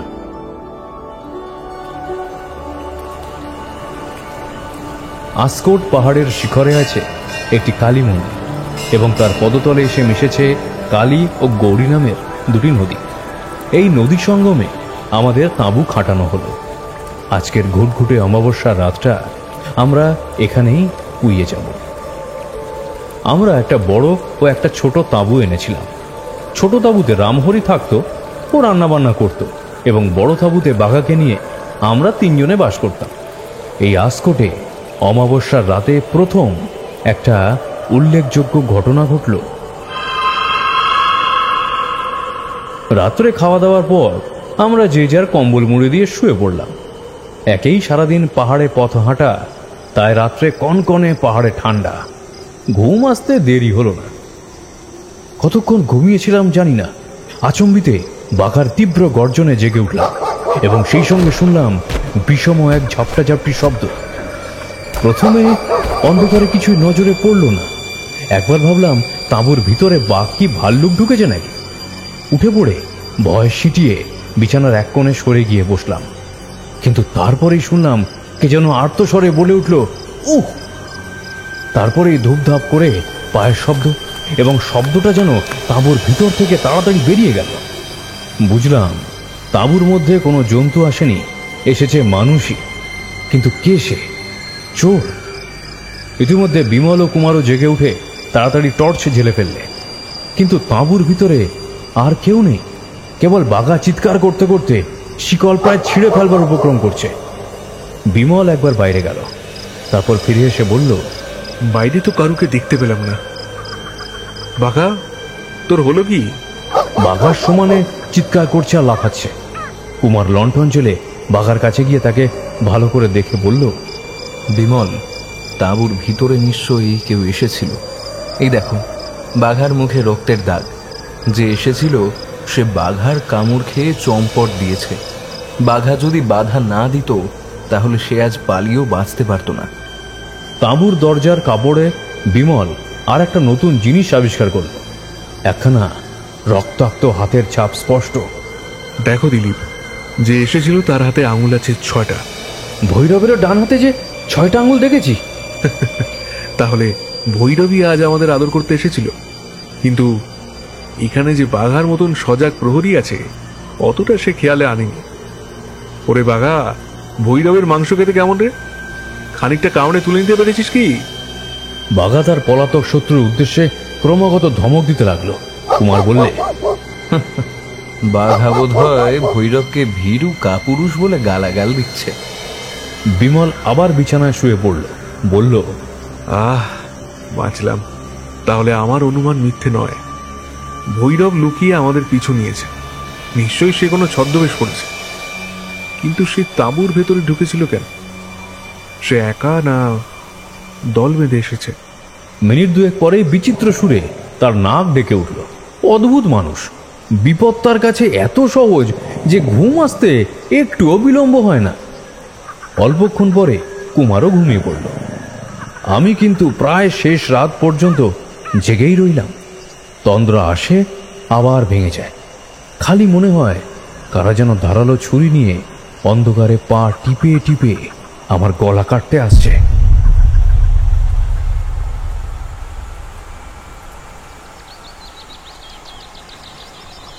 সকালে উঠে দেখি তাঁবুর ভিতরে বিমল কুমার নেই। পাশের তাঁবুতে গিয়ে দেখলাম রামহরি মাংস রান্না করছে। তাকে জিজ্ঞাসা করলাম, হ্যাঁ গো রামহরি, তোমার বাবুরা কোথায়? কোথায় যাচ্ছে তার কি বলে যাবার ছেলে? ফর্সা হওয়ার আগেই দুই সাঙ্গাত বেরিয়ে গেল। কোথায় যাচ্ছ শুধুতে দুজনেই মুখ টিপে একটুখানি হাসলে, আর কিছু বললে না। তাই তো রামহরি, এখনই পাহাড়ের রোদে চারিদিক যেন ফেটে যাচ্ছে। তাহলে আজ আর দেখছি তাঁবু তুলে বেরোনো হবে না। ঘন্টা দিনেক বাইরে কোথাও কাটিয়ে বিমল ও কুমার ফিরে এলো। আমি বললাম, তোমরা কোথায় ছিলে? আজ কি এখানেই থাকা হবে নাকি? হ্যাঁ, আজ এখানেই বিশ্রাম। এই যে রামহরির রান্নায় যে খাসা খুশবু বেরোচ্ছে, আজ কি হচ্ছে, কারি না কোরমা? স্টু। স্টু? আরে ক্যা বাত! তার সঙ্গে জয়পুরি ঘিয়ে ভাজা রুটি আর আলুর লপসি। রামহরি, তোমার মতন মূর্তিমান রত্ন সঙ্গে থাকতে আমাদের আর রত্নগুহা খুঁজতে যাওয়া কেন? হ্যাঁ, জানো সব, কিন্তু বোঝো কই? হ্যাঁ, তোমরা যে জ্ঞান পাপি, রত্নগুহার ভূতকে কোনোদিনও ঘাট থেকে নামতেই দেবে না, যত সব। কিন্তু তোমরা এতক্ষণ কোথায় ছিলে সে কথা তো বললে না। কালকের রাতের অতিথিকে খুঁজছিলাম। তার কোনো খোঁজ পেলে নাকি? কে জানে। তবে ডাকঘরের কাছে দেখলাম ৮-১০ জন মারোয়ারি জটলা করছে। তারা আমাদের দেখেই চলে গেল। তাদের মধ্যে একজন ছিল বিজয়ের সন্ডা, যেমন লম্বায় তেমনি চওড়ায়। তার বাঁ হাতের কনুইয়ের কাছে ব্যান্ডেজ বাঁধা আর ডান হাতে ৬টা আঙুল। তার মুখে ছেলে মানুষই হাসি, কিন্তু কিন্তু চোখ দুটো যেন আগুনের মতো জ্বলছে। নিশ্চয়ই নিশ্চয়ই সে ভৈরব বিশ্বাস। তার বাঁ হাতে ব্যান্ডেজ করা, কারণ বাঘা তাকে কামড়েছে। লম্বা চওড়া চেহারা, মুখে শিশুর হাসি, জলজলে চোখ আর ডান হাতে ৬টা আঙুল। এই সেই শয়তান না হয়ে যায় না, এখানে এসে মারোয়াড়ি সেজেছে। অসম্ভব নয়। দুপুরে রামহরির হাতের অমৃতের মতো রান্না খেয়ে বেশ একটা দীর্ঘ দিবানিদ্রা দেওয়া গেল। বিকালে ঘুম থেকে উঠেই দেখি রামহরি চায়ের পেয়ালা ও অমলেটের ডিশ নিয়ে হাসতে হাসতে আসছে। সেগুলি সদ্ব্যবহারের পর ২-৪টে গল্প করতে করতেই সন্ধ্যার অন্ধকার ঘনিয়ে এলো। এই পাহাড় দেশে সন্ধ্যা খুব তাড়াতাড়ি পৃথিবীর সঙ্গে দেখা করতে আসে। বিমল বললে, দিলীপ, একটা কাজ করতে পারবে? কি কাজ? কাল আমরা বেরোবো, তুমি একবার ডাকঘরে গিয়ে খোঁজ নিয়ে আসতে পারবে পথে কোনো ডাক বাংলো আছে কিনা? তা পারবো, কিন্তু অন্ধকার হয়ে গেল যে। ২০ শতাব্দীর মানুষের কাছে অন্ধকারের কোনো ভয় নেই। পেট্রোলের বড় লণ্ঠনটা নিয়ে যাও। লণ্ঠনটা নিয়ে বেরিয়ে পড়লাম। অন্ধকার আকাশ, আবছায়ার মতো পাহাড় এবং মাঝে মাঝে অস্পষ্ট বাড়ি, ঘর ও গাছপালা দেখতে দেখতে আমি ডাকঘরের দিকে যাত্রা করলাম। দূর থেকে দু একটা গরু কুকুরের ডাক বা ঢোলের আওয়াজ ভেসে আসছে। কোনো কোনো বাড়ির ভিতর থেকে গৃহস্থালির নানা রকম শব্দও শোনা যাচ্ছে, কিন্তু পথে জনপ্রাণী কেউ নেই। ফেরবার সময় কারুর আর কোনো সাড়া পেলাম না। নিশুতি রাতের আগেই এসব দেশ যেন ঘুমের কোলে ঢলে পড়ে। তখন চতুর্দিককে মনে হয় জনমানবহীন একটা রাজ্য। সে সময় পথে ঘাটে ২-৪টে হিংস্র জন্তুর সঙ্গে দেখা হওয়ার সম্ভাবনাও থাকে। সঙ্গে কোনো অস্ত্র নেই, একটু তাড়াতাড়ি পা চালিয়ে দিলাম। যেখান দিয়ে যায় লণ্ঠনের তীব্র আলোকে অন্ধকার যেন সভয়ে পিছিয়ে যায়। হঠাৎ চোখে পড়ল পাহাড়ের একটি পাথরে বাঁধানো ঝর্ণার কাছে ৩ জন লোক স্থিরভাবে দাঁড়িয়ে আছে। আরও একটু এগিয়ে গেলাম। লোকগুলোর পোশাক মারোয়াড়ির মতো। আমাকে দেখে তারাও এগিয়ে আসতে লাগলো। আমার বুকের কাছটা যেন গুড়গুড় করে উঠল। তাদের দিকে না তাকিয়েই আমি হনহন করে এগিয়ে চললাম। হঠাৎ পরিষ্কার বাংলা ভাষায় কে যেন বলল, শোনো দিলীপ, দাঁড়াও। আমি সবিস্ময়ে ফিরে দেখলাম মারোয়াড়ির পোশাক পরে ভৈরব বিশ্বাস একেবারে আমার কাছে এগিয়ে এসে দাঁড়িয়েছে। ভৈরব বাবু, আপনি এখানে কেন? আর এ কি বেশ? তাহলে আমার মুখ এখনো বলোনি তুমি, কিন্তু তুমি এখানে কেন? আমরা এখানে বেড়াতে এসেছি। বেড়াতে এসেছো? এইটাই বেড়াতে আসবার দেশ বটে। কোন কোন দেশে তোমরা বেড়াতে যাবে? ভৈরবের এই প্রশ্নের অর্থ আমি বুঝলাম। সে জানতে চায় কোন দেশে যাওয়ার জন্য আমরা যাত্রা করেছি। সেটা না জানতে পারলে তার চুরি করা ম্যাপ কোনো কাজেই লাগবে না। তার আশায় ছাই দেওয়ার জন্য আমি তাকে বললাম, আমরা আসকর থেকে কালী নদী পার হয়ে নেপালে বেড়াতে যাব। নেপালে? নেপালের কোথায় তোমরা যাবে? কাঠমান্ডুতে। কাঠমান্ডুতে? মিথ্যে কথা। বাংলাদেশ থেকে কাঠমান্ডুতে যেতে হলে কেউ এ পথ দিয়ে যায় না। আমার কথা যখন বিশ্বাস করবেন না, তখন আপনার সঙ্গে আমিও আর কথা কইতে চাই না। আমি 2 পা অগ্রসর হলাম। তৎক্ষণাৎ ভৈরবের সঙ্গী দুজন 2 লাফে আমার সামনে গিয়ে পথ জুড়ে দাঁড়ালো। আমি ক্রুদ্ধ স্বরে বললাম, ভৈরব বাবু, এর অর্থ কি? ভৈরব এগিয়ে এসে ডান হাত দিয়ে আমার কোটের কলারটা চেপে ধরল। তারপর আমাকে একটা ঝাঁকুনি দিয়ে গম্ভীর স্বরে বলল, দিলীপ, আগুন নিয়ে খেলা করো না। দেখেছো রাত কি অন্ধকার আর পথ কি নির্জন। এই বিদেশের পথে কাল সকালে যদি কোনো বাঙালির মৃতদেহ পড়ে থাকে, তাহলে কেউ তাকে চিনতে পারবে না। সামনের অন্ধকারের চেয়ে গাঢ় আর একটা অন্ধকার আমার চোখের উপরে ঘনিয়ে এলো। এরা কি আমাকে খুন করতে চায়? কিন্তু মুখে যতটা সম্ভব সাহস দেখিয়ে আমি বললাম, ভৈরব বাবু, আপনার উদ্দেশ্য আমি বুঝতে পারছি না। ভৈরব আমাকে আর একটা ঝাঁকুনি দিয়ে কর্কশ স্বরে বললে, এখন শোনো, অচেনা বিদেশ, রাত অন্ধকার আর পথ এখন নির্জন। দেখো আমার হাতে এটা কি? আমি স্তম্ভিত দৃষ্টিতে দেখলাম সে গায়ের কাপড়ের ভিতর থেকে ফস করে প্রকাণ্ড একখানা চকচকে ছোরা বার করে ফেললে। শুষ্ক কণ্ঠে বললাম, আপনি কি জানতে চান? সত্যি করে বলো, তুমি কোন দেশে যাবে? কি করব? বলবো কি বলবো না? কোথায় কোন অতলে গুপ্তধন লুকানো আছে কিংবা নেই, তার লোভে নিজের প্রাণ নষ্ট করব? ভৈরব 2 চোখে অগ্নিবর্ষণ করে বললে, চুপ করে রইলে যে বড়, বলো তুমি কোথায় যাবে? ভৈরব বাবু, দিলীপ যদি না বলে তাহলে আমি বলতে পারি আমরা কোথায় যাচ্ছি। হঠাৎ কাছ থেকে পরিচিত একটা স্বর ভেসে আসতেই বিদ্যুৎ বেগে ফিরে দেখি পাশের একটা পাথরের আড়াল থেকে বিমল ও কুমার বেরিয়ে আসছে। তাদের দুজনের হাতেই রিভলভার। যে 2 লোক আমার পথ জুড়ে দাঁড়িয়েছিল, তারা তীরের মতো ছুটে অন্ধকারের ভিতরে মিলিয়ে গেল এবং ভৈরবও পালাবার উপক্রম করলে। কিন্তু কুমার খপ করে তার একখানা হাত চেপে ধরলে। বিমল হাসতে হাসতে বললে, দেখছেন ভৈরব বাবু, রাত খুব অন্ধকার হলেও পথ খুব নির্জন নয়। কুমারের হাত থেকে হাত ছাড়াবার চেষ্টা করতে করতে ভৈরব বলল, কে তোমরা? ভৈরব বাবু, স্থির হন। বেশি ছটফট করলে আমরাও রিভলভার ছুটতে ইতস্তত করব না। আপনি তো নিজেই বলেছেন, এই বিদেশের পথে কোনো বাঙালির মৃতদেহ পড়ে থাকলে কাল সকালে কেউ তাকে চিনতে পারবে না। তোমরা কি চাও? মাত্র একখানা ম্যাপ। ম্যাপ? কিসের ম্যাপ?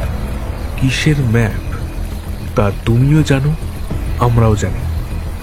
যে ম্যাপখানা তুমি দিলীপের বাড়ি থেকে চুরি করেছিলে, আমরা সেখানেই চাই। ম্যাপট্যাপ আমি জানি না।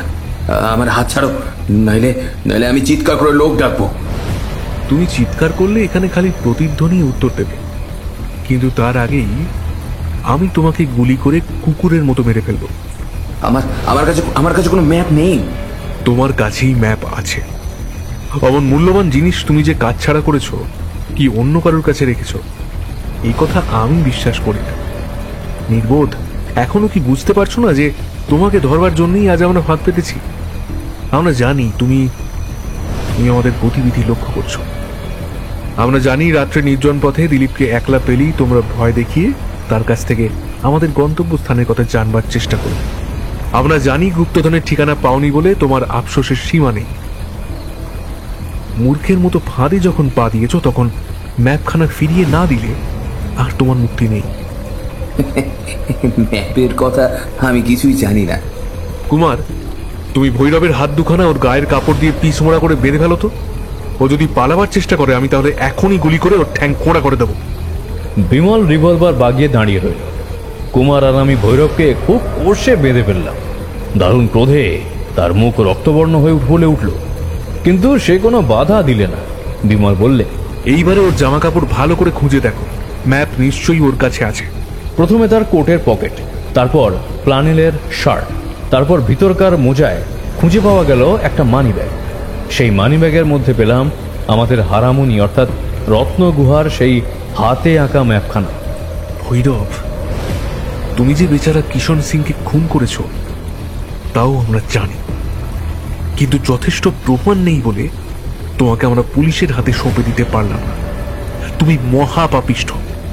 যাও, আমাদের সম্মুখ থেকে দূর হও। সেই ভাত বাঁধা অবস্থায় ভৈরব ধীরে ধীরে চলে গেল।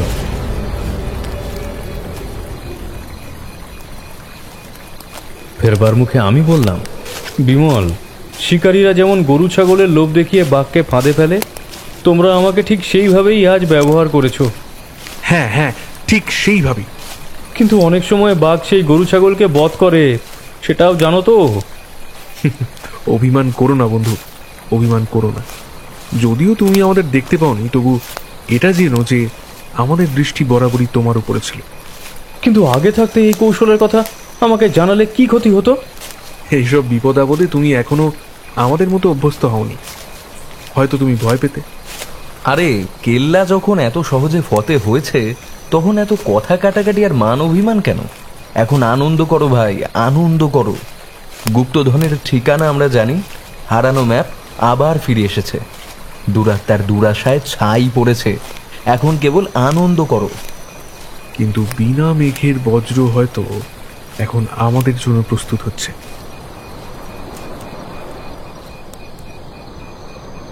তাঁবুতে ফিরে এসে দেখি আমাদের জন্য খাবার দাবার সাজিয়ে রামহরি বসে বসে ঢুলছে এবং তার পাশে বসে আছে বাঘা।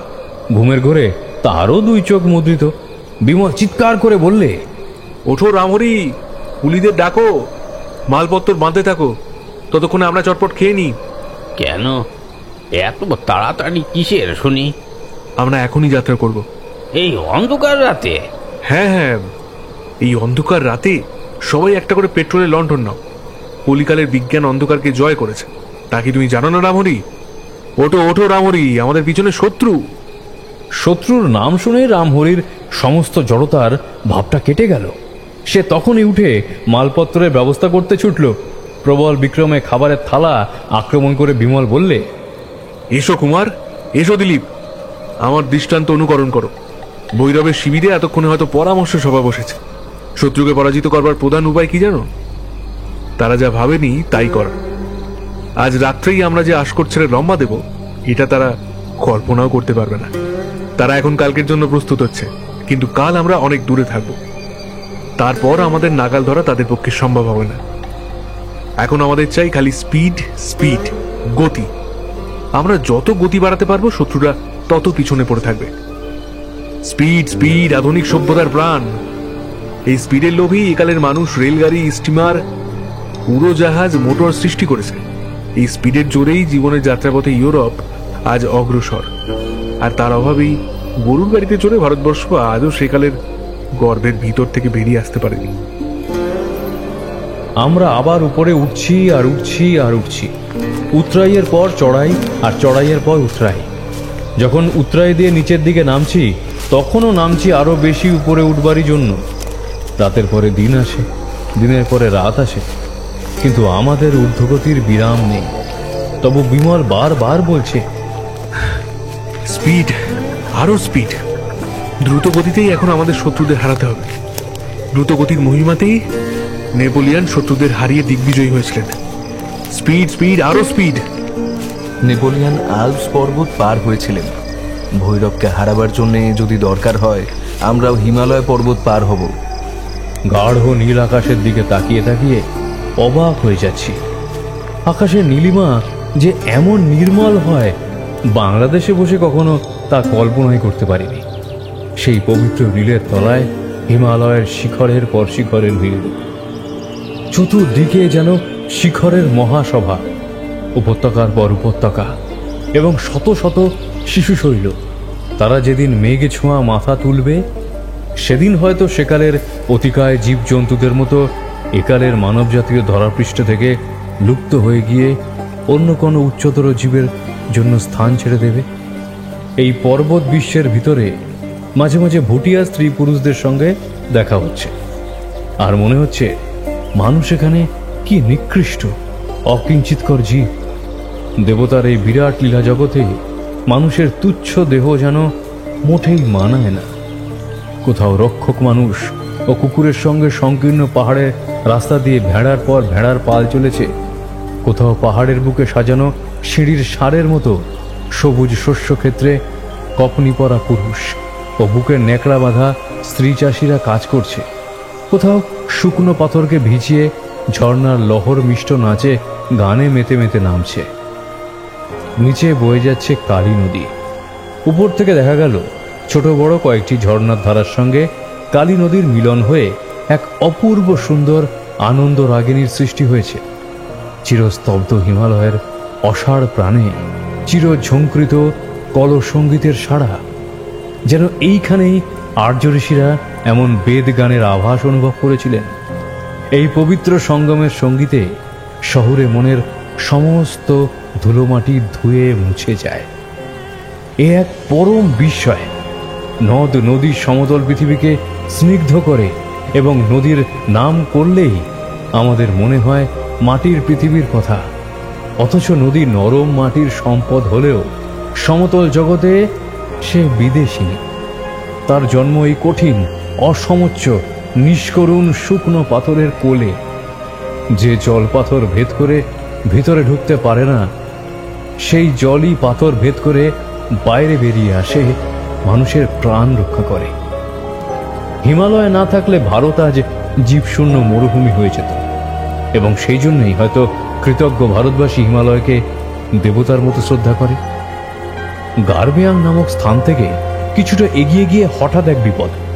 একটা উঁচু জায়গা থেকে পা হড়কে পড়ে গিয়ে রামহরি বিষম চোট খেল। তার পক্ষে 2-4 দিনের মধ্যে আর পথ চলা অসম্ভব। বিমল হতাশভাবে বলল, আমাদের সমস্ত স্পিড ব্যর্থ হলো। এখন এইখানেই বসে থাকতে হবে। রামহরি, তুমি আমাদের বিপদে ফেললে দেখছি। রামহরি অত্যন্ত অপরাধীর মতো দুঃখিত স্বরে বলল, কি করব খোকা বাবু, আমি তো সাত করে আছাড় খেয়ে তোমাদের বিপদে ফেলিনি। তোমরা বরং এক কাজ করো, আমাকে এখানে কোনো লোকের বাড়িতে রেখে তোমরা এগিয়ে যাও। আমার জন্য কেন তোমরা সব পণ্ড করবে? যাও। সে হয় না রামহরি, যত বিপদই আসুক আমাদের তোমার কাছেই থাকতে হবে। এখানে আর তাঁবু খাটিয়ে লোকের দৃষ্টি আকর্ষণ করে কাজ নেই। যতদিন না রামহরি সেরে ওঠে ততদিন কারুর বাড়িতে অতিথি হয়ে আমাদের লুকিয়ে থাকতে হবে। হিমালয়ের এই অঞ্চলের লোক অতিথি সৎকারের জন্য বিখ্যাত। এখানে অনেক জায়গাতেই বাজার হাটের অস্তিত্ব নেই বললেই চলে। পয়সা খরচ করেও সময় সময় জিনিস পাওয়া সম্ভব নয়। তাই মানস সরোবরের তীর্থযাত্রীরা গৃহস্থদের বাড়িতে আতিথ্য তা স্বীকার করেই পথ খরচের টাকা বাঁচাতে পারে। সুতরাং আমাদেরও আশ্রয়ের অভাব হলো না। 2 দিন এখানেই কাটল। রামহরির আরও দিন কয়েক বিশ্রাম দরকার। 3য় দিন বিকালে বিমল বললে, শুনছি এখানে এক মস্ত উতরাই আছে, প্রায় 2 মাইল ধরে। চলো তো, আমরা 3 জনে সেই উতরাইটা একবার দেখে আসি। রামহরি সে পথে চলতে পারবে কিনা সেটা আগে জানা দরকার।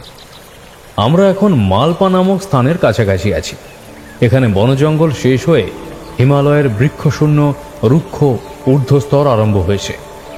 আর্যসুলভ দীর্ঘ নাগ, আয়ত চক্ষু ও সুগোল কপলের দেশ ছেড়ে তিব্বতের খুব কাছে এসে পড়েছি।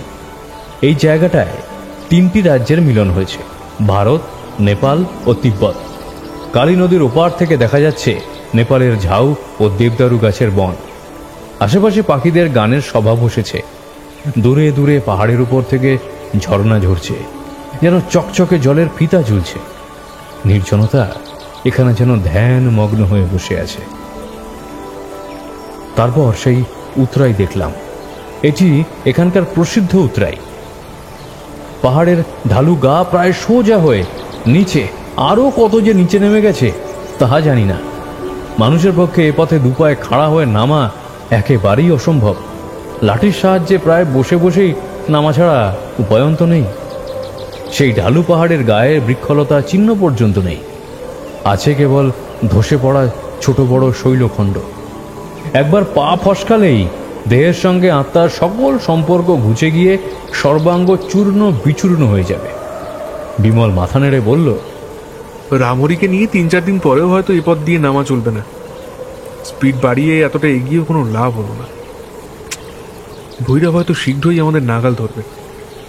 অদৃষ্টের মার, উপায় কি? সঙ্গে সঙ্গে মূর্তিমহান অদৃষ্টের সঙ্গে সাক্ষাৎ হলো। মনে করলে এখনো বুকের কাছটা ধকধক করে ওঠে। সেই মূর্তিমান অদৃষ্ট আমাদের পিছন থেকে কঠিন কৌতুকের স্বরে বলল, এই যে বন্ধুর দল, নমস্কার। আমরা তিনজনেই চমকে ফিরে দাঁড়ালাম। আমাদের কাছ থেকে 4-5 হাত তফাতে একদল লোক ঠিক যেন মাটি খুঁড়ে আবির্ভূত হয়েছে। সর্বাগ্রে দাঁড়িয়ে আছে ভৈরব বিশ্বাস। তার উজ্জ্বল তীক্ষ্ণ চোখ দুটো যেন আগুনের ফিনিক ছড়িয়ে দিচ্ছে, অথচ ওষ্ঠাধারে ঝরছে শিশুর মতো সরল ও মিষ্টি হাসি, এবং তার হাতে রয়েছে একটা দোনালা বন্দুক। ভয়ে ভয়ে লক্ষ্য করলাম তার সঙ্গীদেরও কারুর হাতে মোটা লাঠি, কারুর হাতে বর্ষা, কারুর হাতে তরোয়াল, কারুর হাতে ছোরা। আর আমরা একেবারে নিরস্ত্র।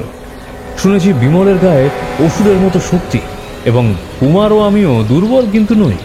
কিন্তু 10-12 জন সশস্ত্র লোকের বিরুদ্ধে আমরা তিনজনে খালি হাতে কি করতে পারি? পিছনে খাড়া উতরায়, পালাবারও পথ নেই। কিন্তু বিমল একটুও দমল না। দুপা এগিয়ে গিয়ে হাসি মুখে বলল, ভৈরব বাবু যে এত শীঘ্র আপনার চন্দ্রবদন দেখতে পাবো বলে আশা করিনি। কিন্তু আমার মনে বরাবরই আশা ছিল যে শীঘ্রই তোমাদের দেখতে পাবো। আপনার আশা সফল হয়েছে। আপনি ভাগ্যবান। এখন পথ ছেড়ে সরে দাঁড়ান, আমরা বাসায় ফিরব। এত ব্যস্ত কেন? এসো না, খানিকক্ষণ গল্প করি। আমাদের এখন গল্প করবার মতো সময় নেই বলে বড় দুঃখিত হচ্ছে। পথ ছাড়লে বাধিত হব। কিন্তু গল্পে যখন তোমার আপত্তি, তখন দয়া করে আমার দুটো উপকার করে যাও। কি উপকার? আজ্ঞা করুন। তোমরা কোন দেশে যেতে চাও বলো, আর সেই ম্যাপখানা আমাকে দিয়ে যাও। তারপর তোমরা স্বর্গে বা নরকে যেখানেই চাও, আমি আর কোনো আপত্তি করব না। মাফ করবেন ভৈরব বাবু, আপনার অনুরোধ আমি রক্ষা করতে পারবো না। পারবে না? না, প্রাণ গেলেও নয়। দিলে তোমারও কি ওই মত?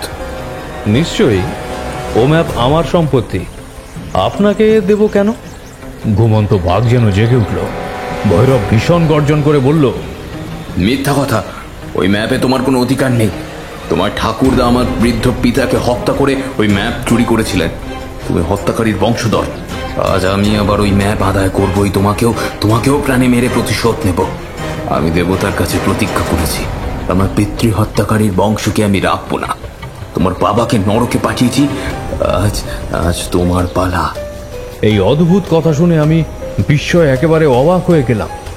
বিমল ধীরস্বরে বলল, ভৈরব বাবু, আপনার মতো ধর্মপুত্র যুধিষ্ঠিরের কোনো কথাই আমি বিশ্বাস করি না। ছোকরা, তোমার বিশ্বাসে অবিশ্বাসে আমার কিচ্ছু যায় আসে না। আমি ম্যাপ চাই।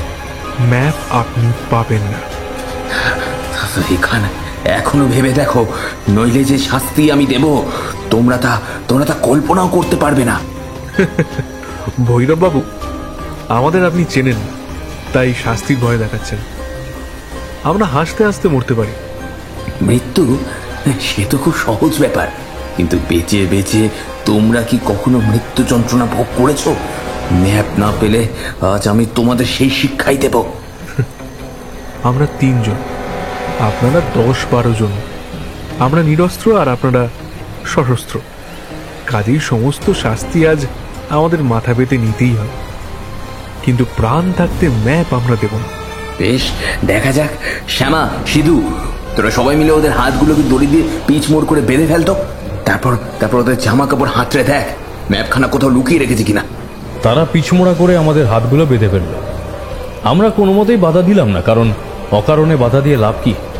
তারপর আমাদের জামা কাপড় তারা তন্ন তন্ন করে খুঁজে দেখল, কিন্তু ম্যাপ কোথাও পাওয়া গেল না।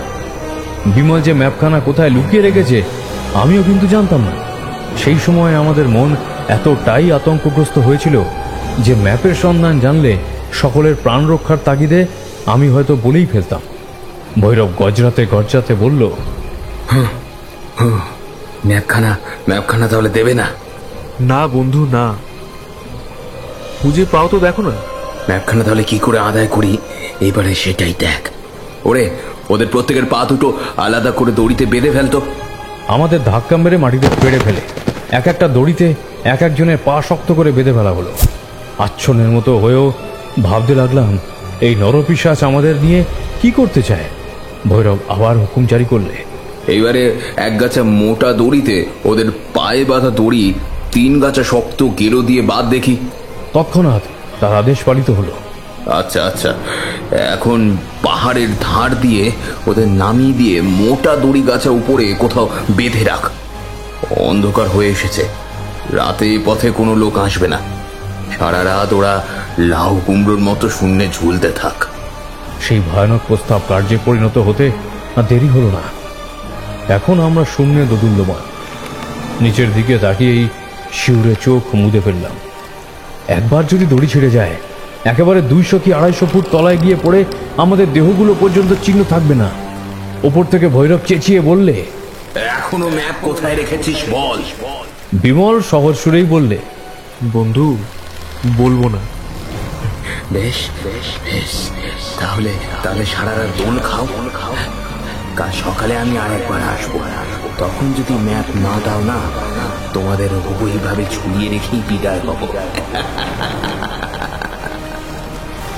নিম্নমুণ্ডে এমন করে শূন্যে ঝুলে আমরা কি সকাল পর্যন্ত বেঁচে থাকতে পারবো? এখনই আমার দেহের রক্ত মুখে নেমে এসেছে এবং পা দুটো ছিঁড়ে যাবে বলে মনে হচ্ছে। দিনের আলোও নিভে গেছে বটে, কিন্তু চাঁদের আলো কিন্তু দেখা গিয়েছে। চারিদিকে আলো আধারি লীলা, এবং দূর থেকে স্তব্ধতা ভেঙে যাওয়া একটা বাঘ ডেকে উঠল।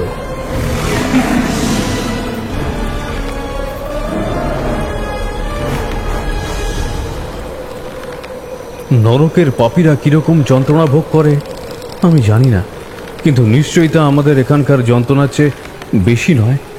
দেহের কষ্ট যে এত বেশি হতে পারে তা ছিল আমার কল্পনাতীত। নিচু দিকে মুখ করে ঝুলতে ঝুলতে আকাশের চাঁদে, পাহাড়ের ঝর্ণা, দূর সমতল ক্ষেত্রের আঁকামাঁকা নদীর গলানোর উপর রেখা সব স্পষ্ট ও অস্পষ্ট রূপে দেখতে পাচ্ছি। কিন্তু সে সমস্ত আজ যেন বিকৃত আকার ধারণ করেছে। মানুষ তো চোখ দিয়ে দেখে না, মন দিয়ে দেখে। মন যখন অসহ্য কষ্টে ছটফট করে, বাইরের সুন্দর জগতে চোখ তখন ব্যর্থ। মনের ও দেহের ভিতরে যা হচ্ছে, ভাষায় তা বর্ণনা করবার অসম্ভব চেষ্টা আমি আর করব না। বাঘের ডাক শুনে মনে হচ্ছে সে যদি এখন এসে আমাকে আক্রমণ করতে পারত, তাহলে সুখময় মৃত্যুর সম্ভাবনায় আমি এখনই আনন্দে হেসে উঠতাম। ভৈরব ঠিকই বলেছে, বেঁচে বেঁচে মৃত্যু যন্ত্রণা ভোগ করা ভয়ানকই বটে। আর্তস্বরে আমি বলে উঠলাম, বিমল, বিমল, কেন তুমি ম্যাপখানা দিলে না? আমরা যদি মরি, গুপ্তধন ভোগ করবে কে? আজ ম্যাপ দিইনি, কাল সকালেও দেব না। বলো কি? তোমার কি কোনো কষ্ট হচ্ছে না? ও, কষ্ট হচ্ছে না? হচ্ছে বই কি, কিন্তু দেহের কষ্ট আমার মনকে অধীর করতে পারবে না। জানো দিলীপ, ইউরোপে মধ্যযুগের রোমান ক্যাথলিকদের রাজত্বে কয়েদিদের অমানুষিকভাবে শাস্তি দেওয়ার জন্য ভীষণ সব যন্ত্র ছিল। সেসব যন্ত্র যে ভয়াবহ যন্ত্রণা দিত, তার তুলনায় আমাদের যাতনা যথেষ্ট মোলায়েম। কোনো কোনো যন্ত্র মানুষকে বাঁচিয়ে রেখে তার দেহের সমস্ত হাড় মড়মড়িয়ে ভেঙে দিত, কিন্তু তেমন যন্ত্রণাও মুখ বুজে সহ্য করে সেকালকার অনেক বন্দী অপরাধ স্বীকার করেন। বিশেষত আমরা যখন স্বেচ্ছায় এই যাতনা বরণ করে নিয়েছি, তখন কাতর হওয়া কাপড় সুতা মাত্র। তাহলে মরণ না হওয়া পর্যন্ত তুমি এই যাতনা সহ্য করতে চাও? সহ্য করতে চাই না, কিন্তু সহ্য না করে উপায় কি? কুমার, তোমার অবস্থা কেমন? তোমারই মুক্তন। কুমার, তোমার কি বড় বেশি কষ্ট হচ্ছে? তোমার কথা আমার অস্পষ্ট কেন? আমার মুখে একখানা ধারালো কাচের টুকরো আছে। কাঁচের টুকরো? হুম, ওরা ওরা ওরা যেখানে ফেলে আমার পা বাঁধছিল, এই সেখানে সেখানে পাথরকুচির সঙ্গে এই ভাঙা কাচের ফালি পড়েছিল। আমি সকলের অগোচরে সেটা মুখে পুরে ফেলেছি। বিমল ঝুলতে ঝুলতে মহা আনন্দে একটা দোল খেয়ে বললে, কুমার, তুমি বাহাদুর। জয় কুমার বাহাদুরের জয়। তার আনন্দধ্বনি আমার কানে এমন বেসুরো শোনালো যে কি বলবো। পাগলের মতো ভাঙা কাঁচের টুকরো মুখে পুরে এমন কি বাহাদুরের কাজ করেছে, আমি তো কিছুতেই সেটা বুঝতে পারলাম না। বিমল আবার সহর্ষে বলে উঠল, এত বড় আবিষ্কারের কথা এতক্ষণ তুমি আমাকে বলনি? ভয়ে বলিনি, এই কি জানি শত্রুরা যদি কেউ উপরে লুকিয়ে থাকে। না, তারা আমাদের সম্বন্ধে নিশ্চিন্ত হয়ে ঘুমোতে গিয়েছে। জীবনে অনেকবার অনেক বিপদে পড়েছে, সেসব হাসি মুখে উড়িয়ে দিয়েছি। কিন্তু আজ এই ভৈরব আমাকে ভাবিয়ে তুলেছিল। ভেবেছিলাম আমাদের লীলা খেলা এইবারে বুঝি সত্যি সত্যি ফুরল। মুক্তির আর কোনো উপায় নেই। কিন্তু ধন্য কুমার, ধন্য তোমার উপস্থিত বুদ্ধি। হয়তো আমাদের মুক্তির উপায় তোমার মুখেই আছে। একবার যদি হাত দুটো খোলা পাই। তুমি তো অনেক রকম বারের এক্সারসাইজ করেছো। দেহটা দুমড়ে মুখ তুলে কাঁচ দিয়ে আমার হাতে দড়ি কাটতে পারো কিনা দেখো না। এই অদ্ভুত লোক দুটির আশ্চর্য কথাবার্তা আমি বিস্ময়ে অবাক হয়ে শুনতে লাগলাম। এরা বিপদকে ডরায় না, সাক্ষাৎ মৃত্যু নিয়ে খেলা করে, শত কষ্টেও অটল থাকে এবং তীক্ষ্ণ বুদ্ধিকেও কখনো হারায় না। অদ্ভুত। কিন্তু এখনো আমি বুঝতে পারলাম না যে কুমার কি করে বিমলের কথা মতো অসাধ্য সাধন করবে। আমরা তিনজনে প্রায় পরস্পরের সঙ্গে সংলগ্ন হয়ে ঝুলছিলাম। কুমার সেই অবস্থাতেই নিজের দেহের ঊর্ধ্ব দিকটা দুমড়ে উঁচু হয়ে উঠল এবং বিমলও একটা ঝাঁকানি দিয়ে নিজের দেহটা ঘুরিয়ে কুমারের পিছন দিকে ফিরলে এবং তার পিছুমোড়া করে বাঁধা হাত দুখানা যথাসম্ভব নামিয়ে কুমারের মুখ বরাবর আনলে। কুমার তখন কাঁচের টুকরোটা দাঁতে চেপে ধরে বিমলের হাতে দড়ি কাটবার চেষ্টা করতে লাগলো। বিস্ময়ে, আগ্রহে ও কৌতূহলে নিজের অমন বিষম যন্ত্রণাও ভুলে গিয়ে রুদ্ধশ্বাসে আমি চাঁদের আলোতে দেখতে লাগলাম তাদের অসম্ভব কাণ্ডকারখানা। একখণ্ড ভাঙা কাঁচ অকেজো বলে কবে যে এখানে ছুঁড়ে ফেলে দিয়ে গেছে কে। শত্রুদের হস্তগত হয়ে আমি যখন উদ্ভ্রান্তের মতো হয়ে উঠেছিলাম, ভূত ভবিষ্যৎ বর্তমানের কোনো কথাই ভাবতে পারিনি। কুমারের স্থির বুদ্ধি তখনই বুঝে নিয়েছিল এই কাঁচের ফালি একটু পরে আমাদের কাছে পৃথিবীর সর্বশ্রেষ্ঠ জিনিস হয়ে উঠবে। আজ এই সমস্ত যা শিক্ষা পেলাম, আজ থেকে ধুলোকণাকেও অবহেলা করব না। মস্তিষ্ক থাকলে কাজে লাগাতে জানলে পৃথিবীতে কিছুই অকেজো নয়। কিন্তু কুমারের কাজটা খুব সহজসাধ্য হলো না। একে কুমারের বদ্ধপদে শূন্যে ঝুলছে, তাই আবার দেহের অমন অস্বাভাবিক দুমড়ানো অবস্থা, তার উপরে ভরসা কেবল দাঁত ও একখণ্ড ভাঙা কাঁচ। মাঝে মাঝে আবার সোজা হয়ে ঝুলে পড়ে কুমার হাঁপ ছাড়ে। মাঝে মাঝে ঝোড়ো হওয়ার ঝাপটায় বা অন্য কারণে বিমলের ঝুলন্ত দেহ ঘুরে যায়। প্রায় 3 ঘন্টা চেষ্টার পর বিমলের হাতের বাঁধন কাটা গেল। আহার কারোর কোনো ভয় নেই। কুমার, তুমি এটি জিনিয়াস। তুচ্ছ একখানা ভাঙা কাঁচ দিয়ে আজ তুমি 3-3টে মূল্যবান মানুষের প্রাণ রক্ষা করলে। আমি করুণ কণ্ঠে বললাম, কিন্তু এখনো আমরা কলার কাঁদির মতো শূন্যে ঝুলছি। জীবনে আর কখনো হয়তো এভাবে শূন্যে ঝোলবার অবসর পাবে না। আরো মিনিট কয়েক শূন্যে ঝোলার আমোদ ভোগ করো ভায়া। কয়েক মিনিটের জন্য বিদায়। বলেই সে খুব জোরে দুবার দোল খেয়ে নিজের দেহকে উপর দিকে দুমড়ে ফেলে ঊর্ধ্বে উঠে মূল মোটা দড়িগাছা চেপে ধরলে এবং তারপর এক হাত মূল দড়িতে রেখে আর এক হাতে আপনার পায়ের বাঁধন খুলতে লাগলো। পায়ের বাঁধন খুলতে বেশি দেরি লাগলো না। বিমল তখন দড়ি ধরে সরসর করে উপরে উঠে অদৃশ্য হয়ে গেল। তারপরেই সে উপর থেকে বললে, এইবার আমি তোমাদের তুলছি। আমাদের দুজনের দেহ ওজনে 4 মণের কম হবে না, কিন্তু বিমল অনায়াসেই আমাদের টেনে তুলতে লাগলো। পাহাড়ের উপরে গিয়ে আমাদের দেহ যখন বন্ধনমুক্ত হলো, তখন পূর্ব আকাশের রাঙা পদ্মের মতো তাজা রং ফুটে উঠেছে। আমার দেহের অবস্থা এমন যে পায়ে ভর দিয়ে দাঁড়াতে গিয়ে আবার অবশ্যই বসে পড়লাম। অথচ এমন অবস্থাতেও বিমলের শক্তি ফুরিয়ে যায়নি। একসঙ্গে আমাদের দুজনের দেহ টেনে উপরে তুলেছে। পাহাড়ের উপরে আমাদের জুতোগুলো পড়ে রয়েছে। আমাদের পা বাঁধবার সময় ভৈরবের দল ওগুলো খুলে নিয়েছিল। নিজের এক পাটি জুতো হাতে তুলে নিয়ে বিমল মৃদু হেসে বললে, এই জুতোর গুপ্ত রহস্য কুমার জানো তো? জানি জানি। জুতোর গুপ্ত রহস্য? সে আবার কি? শূন্যে ঝুলতে ঝুলতে আমার খালি এই ভাবনাই হচ্ছিল যে পাশে ভৈরব আমার জুতো টানা তল্লাশি করে, কিন্তু তুচ্ছ জুতোগুলো নেড়ে চেড়ে দেখা সে দরকার মনে করেনি। দিলীপ, যার জন্য এত হানাহানি, এই জুতোই হচ্ছে তার ভান্ডার। দেখো। বলেই সে জুতোর গোড়ালি থেকে খুদে ড্রয়ারের মতো একটা অংশ টেনে বার করলে, এবং তার মধ্যে রয়েছে গুপ্তধনের সেই মহামূল্যবান ম্যাপ। আমি সবিস্ময়ে ফ্যাল ফ্যাল করে তাকিয়ে রইলাম। কুমার বললে, দিলীপ, বিমলের এই স্পেশাল জুতোর চোরা কুঠুরি আফ্রিকাতেও আর একবার আমাদের মুখ রক্ষা করেছিল। ভৈরব, যার লোভে এত মহাপাপ করেছো, আবার হাতে পেয়েও তাকে হারালে।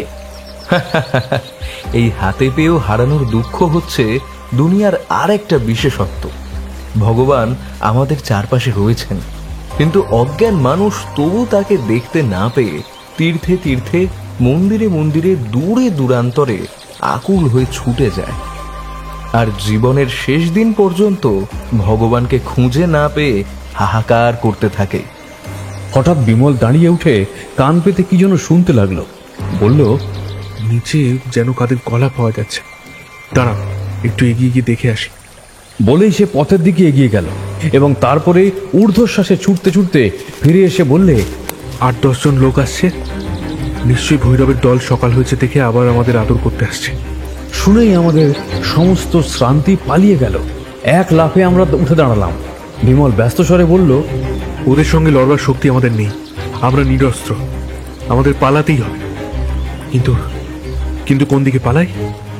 আমাদের ফিরবার পথ দিয়ে ওরা আসছে, উতরাই দিয়ে নামা ছাড়া আমাদের আর কোনো উপায় নেই। এসো এসো জলদি। আমরা উতরাইয়ার পথ ধরলাম। শুনেছি এই উতরাই 2 মাইল লম্বা। অতিশয় সাবধানে ধীরে ধীরে নামতে হবে, কারণ প্রতি পদেই এখানে মৃত্যুর সম্ভাবনা। কিন্তু পিছনে আসছে জমদূতের দল, ধরতে পারলে তারা আমাদের কুকুরের মতো মেরে ফেলবে। তাদের ভয়ে আমরা সমস্ত সাবধানতা ভুলে গেলাম। পদে পদে মৃত্যুকে সামনে রেখে যেরকম মরিয়ার মতো আমরা সেই বন্ধুর প্রায় খাড়াই চড়াইয়ের পাথর থেকে পাথরে লাফিয়ে নামতে লাগলাম। কেউ তা দেখলে নিশ্চয়ই আমাদের বদ্ধ পাগল বলেই মনে করত। সেদিন যে আমরা মরিনি কেন, সেটা ভাবলে এখনো বিস্মিত হই। প্রত্যেক লাফেই আমরা মৃত্যুর মুখে ঝাঁপ দিচ্ছি, কিন্তু প্রত্যেকবারই মৃত্যু যেন দূরে সরে গিয়ে আবার পরের বারের জন্য অপেক্ষা করছে। মাইলখানেক পথ নেমে আমি শুয়ে পড়ে হাঁপাতে হাঁপাতে বললাম, বিমল, বিমল, আমার দম বেরিয়ে গেছে। আমি আমি আমি আর পারছি না, আমি আর পারছি না। বিমল এক টান মেরে আমাকে খাড়া করে তুলে বললে, ভৈরব এতক্ষণে আমাদের পলায়ন আবিষ্কার করেছে, সেও হয়তো সদল বলে এই পথেই তেড়ে আসছে। আসছে কি? ওই যে ওই এসে পড়েছে, উপর দিকে চেয়ে দেখো। সত্য, উতরাইয়ের অনেক উপরে দেখা গেল একদল লোক তাড়াতাড়ি নিচের দিকে নেমে আসছে। শরীরের শেষ শক্তি একত্র করে উঠে দাঁড়িয়ে আবার আমি নামতে লাগলাম। ওই রাক্ষসদের কবলে যাওয়ার চেয়ে এই পাহাড় থেকে পড়ে মরা ঢের ভালো। কিন্তু আমার গতি ক্রমে কমে আসছে। হাঁপের চোটে বুক যেন ফেটে যাচ্ছে। কাল সারা রাত ওরা পায়ে দড়ি বেঁধে ঝুলিয়ে রেখেছিল, তার উপরে এই সাংঘাতিক পথ। আমার পা এখন সম্পূর্ণ অকেজো হয়ে পড়ল। আবার আমি আচ্ছন্নের মতো হয়ে শুয়ে পড়লাম। ভৈরবের দল তখন বেশ কাছে এসে পড়েছে। তাদের তো সারা রাত হেঁটমুখে শূন্যে দোল খেতে হয়নি, তাই সতেজ দেহে এত শীঘ্র এতখানি পথ নেমে আসতে পেরেছে। বিপদের উপর বিপদ যাকে বলে। তারা আমাদের লক্ষ্য করে বড় বড় পাথর বৃষ্টি করতে লাগলো। আমাদের সৌভাগ্যক্রমে দরকার হবে না ভেবে ভৈরব আজ বোধহয় বন্দুকটা সঙ্গে আনেনি। বন্দুক থাকলে এতক্ষণে আমাদের আর দেখতে শুনতে হতো না। বিমল বললে, ওঠো ভাই দিলীপ, লক্ষ্মীটি, আর বেশি পথ নেই, আমরা তো নিচে এসে পড়েছি। এবার ধুঁকতে ধুঁকতে উঠবার চেষ্টা করলাম, কিন্তু বৃথা চেষ্টা। আমার দেহে আর এক ফোঁটাও শক্তি নেই। ক্ষীণ স্বরে বললাম, বিমল, কুমার, আমার জন্য এখানে দাঁড়িয়ে থেকে তোমরা আবার মরণকে ডেকে এনো না। তোমরা পালাও, আমার আয়ু ফুরিয়েছে, তোমরা পালাও, তোমরা পালাও। শত্রুর দল আরো নিকটস্থ হয়ে হৈ হৈ রবে চিৎকার শুরু করলো। তারপর এই এক রাশ পাথর বৃষ্টি, একখানা পাথর কুমারের মাথা ঘষে চলে গেল, আর তার মুখের উপর দিয়ে দরদর ধারে রক্ত পড়তে লাগলো। বিমল তাড়াতাড়ি নিজের রুমাল বার করে কুমারের মাথাটা বেঁধে দিলে। তারপর প্রদীপ্ত চোখে ঊর্ধ্ব মুখে ভৈরবদের উদ্দেশ্যে মুষ্টিবদ্ধ হাত তুলে ক্রোধ বিকৃত স্বরে চেঁচিয়ে উঠল, বলল, যদি দিন পাই এই রক্তপাতের প্রতিশোধ নেব। হয় ওদের ম্যাপ ফিরিয়ে দাও, নয় নয় এখান থেকে পালাও, পালাও। বিমল একবার আমার দিকে তাকিয়ে দেখলে তার মুখে দুশ্চিন্তার কোনো চিহ্নই নেই। তারপরে সে হঠাৎ হেঁট হয়ে পড়ে অতি অনায়াসে আমাকে ঠিক শিশুর মতোই পিঠে তুলে নিলে। তারপর গায়ের কাপড় দিয়ে আমাকে তার পিঠের সঙ্গে শক্ত করে বেঁধে নিয়ে আবার নিচের দিকে দ্রুত পদে নামতে লাগলো। সেই প্রায় মূর্ছিত অবস্থাতেও তার অসাধারণ গায়ের জোর দেখে আমার মন সচকিত হয়ে উঠল। তার মাংসপেশিগুলো কি মহাশক্তির গুপ্তমন্ত্রে তৈরি? শত ব্যবহারেও তারা নিস্তেজ হতে জানে না। খানিকক্ষণ পরে উতরাই যখন শেষ হলো, তখন ভৈরবদের দল আমাদের কাছ থেকে মাত্র ৩৮ উপরে। আর বোধ হয় ওদের খপ্পর থেকে রক্ষা নেই। সামনে কালী নদী, কিন্তু তার রূপ আজ বদলে গেছে। তার জলে এখন নূপুর নিক্কণের মতো মিষ্টধ্বনি নেই, নর্তকীর লাস্যলীলাও নেই। নদীর ৩০ চওড়া খাদের ভিতরে ভীষণ প্রবল জলের ধারা যেন রুদ্ধ ক্রোধে ও আক্রোশে ফুলে উন্মত্ত হয়ে উঠেছে। যেন ভয়ঙ্কর তার গতি, তেমনি স্তম্ভিত করা তার গর্জন। তরঙ্গের পর তরঙ্গ তাড়াতাড়ি হুড়োহুড়ি করে সূর্যলোকে চকচকে ইস্পাতের দীর্ঘ অস্ত্রের মতো লকলক করতে করতে লাফাতে লাফাতে ছুটে যাচ্ছে। টকমক করে ফুটছে পুঞ্জ পুঞ্জ ফেনা। চিরস্থির প্রস্তর রাজ্যে যেন মৃত্যুরূপিণী তরঙ্গিনীর অস্থিরতা দেখে প্রাণ যেন ভয়ে শিউরে উঠল। কিন্তু তার এই হঠাৎ পাগলামির কারণ তখন বুঝতে পারিনি, বুঝেছিলাম অনেক পরে। সেই কালী নদীর উপরে রয়েছে কাঠ প্রভৃতি দিয়ে তৈরি ছোট একটা পলকা সেতু। উন্মত্ত তরঙ্গের ধাক্কার পর ধাক্কায় তা থরথর করে কাঁপছে। বিমল ও কুমার সেইখানে ক্ষণিকের জন্য দাঁড়িয়ে বোধহয় কি করবে তাই ভাবতে লাগলো। সেই পলকা সাঁকো এখন আমাদের ভার সইতে পারবে কি না সন্দেহ হয়। ইতিমধ্যে ভৈরবদের দলের একটা লোক সর্বাগ্রে আমাদের খুব কাছে এসে পড়ল। তার হাতে একখানা মস্ত ছোরা। কুমার চোখের পলক পড়তে না পড়তেই মাটি থেকে প্রকাণ্ড একখানা পাথর তুলে নিয়ে এবং সবেগে এবং সজোরে সেই লোকটার দিকে নিক্ষেপ করল। আমার মনে হলো সশব্দে হতভাগ্যের মাথার খুলি ফেটে গেল। একটি মাত্র চিৎকার করেই লোকটা ধূপ করে মাটির উপরে ঠিকরে পড়ে ছটফট করতে লাগলো। তাকে নিশ্চয়ই আর পৃথিবীর আলোক দেখতে হয়নি। চোখের সামনে মানুষ বধ এই আমি প্রথম দেখলাম। শিউরে উঠে দৃষ্টি ফিরিয়ে নিলাম। কুমার, কুমার, কি করি? চলো, পোল দিয়েও পারে। তারপর লড়তে লড়তে মরবো। বহুত আচ্ছা। বিছানায় শুয়ে বুড়ো হয়ে রোগে ভুগে মরার চেয়ে সে মরণ ঢের ভালো। শত্রু মেরে মরবো। কুমার ও আমাকে পিঠে নিয়ে বিমল সেতুর উপরে দিয়ে ছুটল। আমি সভয়ে মুখ ফিরিয়ে দেখলাম আমাদের পিছনে পিছনে শত্রুদেরও একজন লোক তরোয়াল উঁচিয়ে তেড়ে আসছে, এবং তারও পরে আরো 3টে লোক হুড়মুড় করে সেতুর উপর এসে পড়ল। এত চেষ্টার পরেও বোধ হয় এ যাত্রা আর রক্ষে নেই। কিন্তু এমন সময় ঘটল এক কল্পনাতীত ঘটনা। আচম্বিতে কালী নদীর সেই সেতু ভীষণ শব্দে ক্ষুদিত জলের গর্ভে মড়মড়িয়ে ভেঙে নেমে গেল।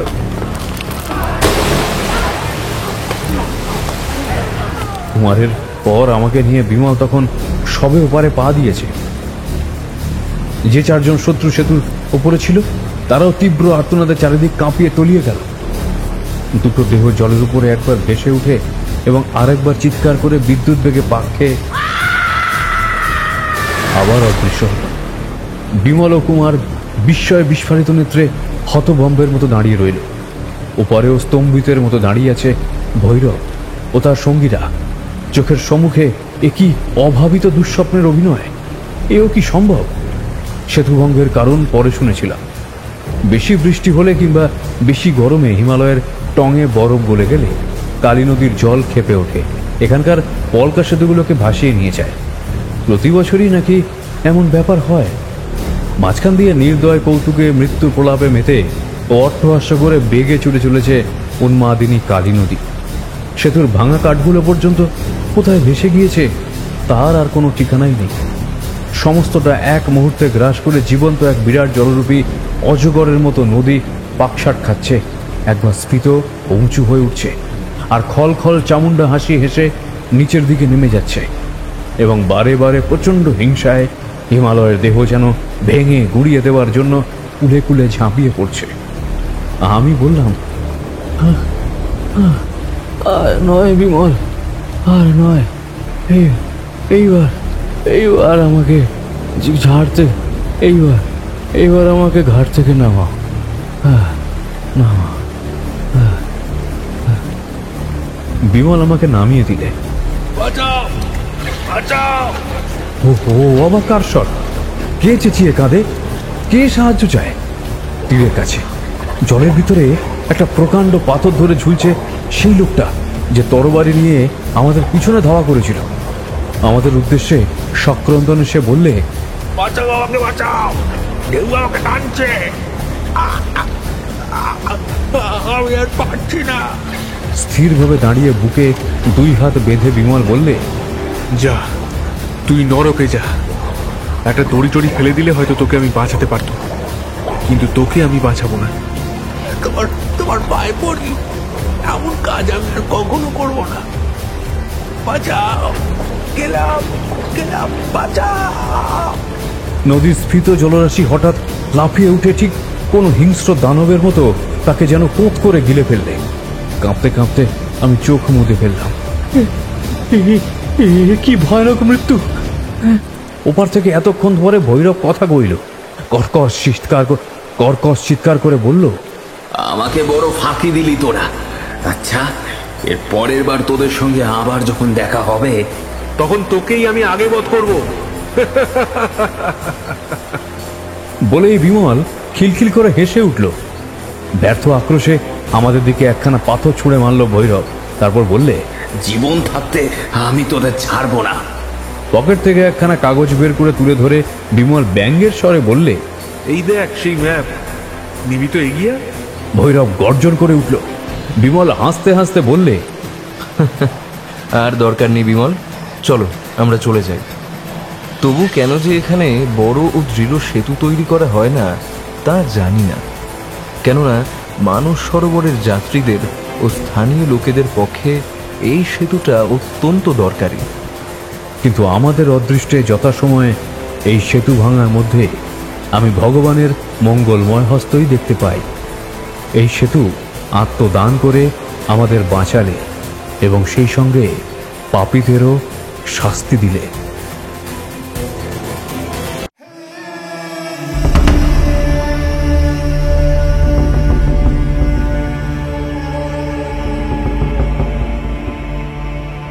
শুনছিলেন প্রখ্যাত লেখক হেমেন্দ্র কুমার রায়ের কলমে কুমার বিমলের রহস্যময় অ্যাডভেঞ্চার কাহিনী রতন গুহার গুপ্তধন গল্পের প্রথম পর্ব।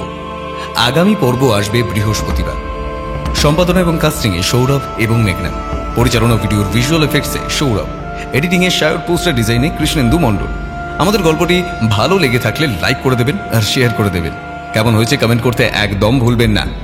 আজকের গল্পটি বহু দিনের পরিশ্রমের ফসল। আশা করি আপনাদের সঠিক মনোরঞ্জনের মাধ্যমে আমরা খুশি করতে পেরেছি। ভালো থাকবেন, শুনতে থাকুন মিডনাইট ফ্যান্টাসি।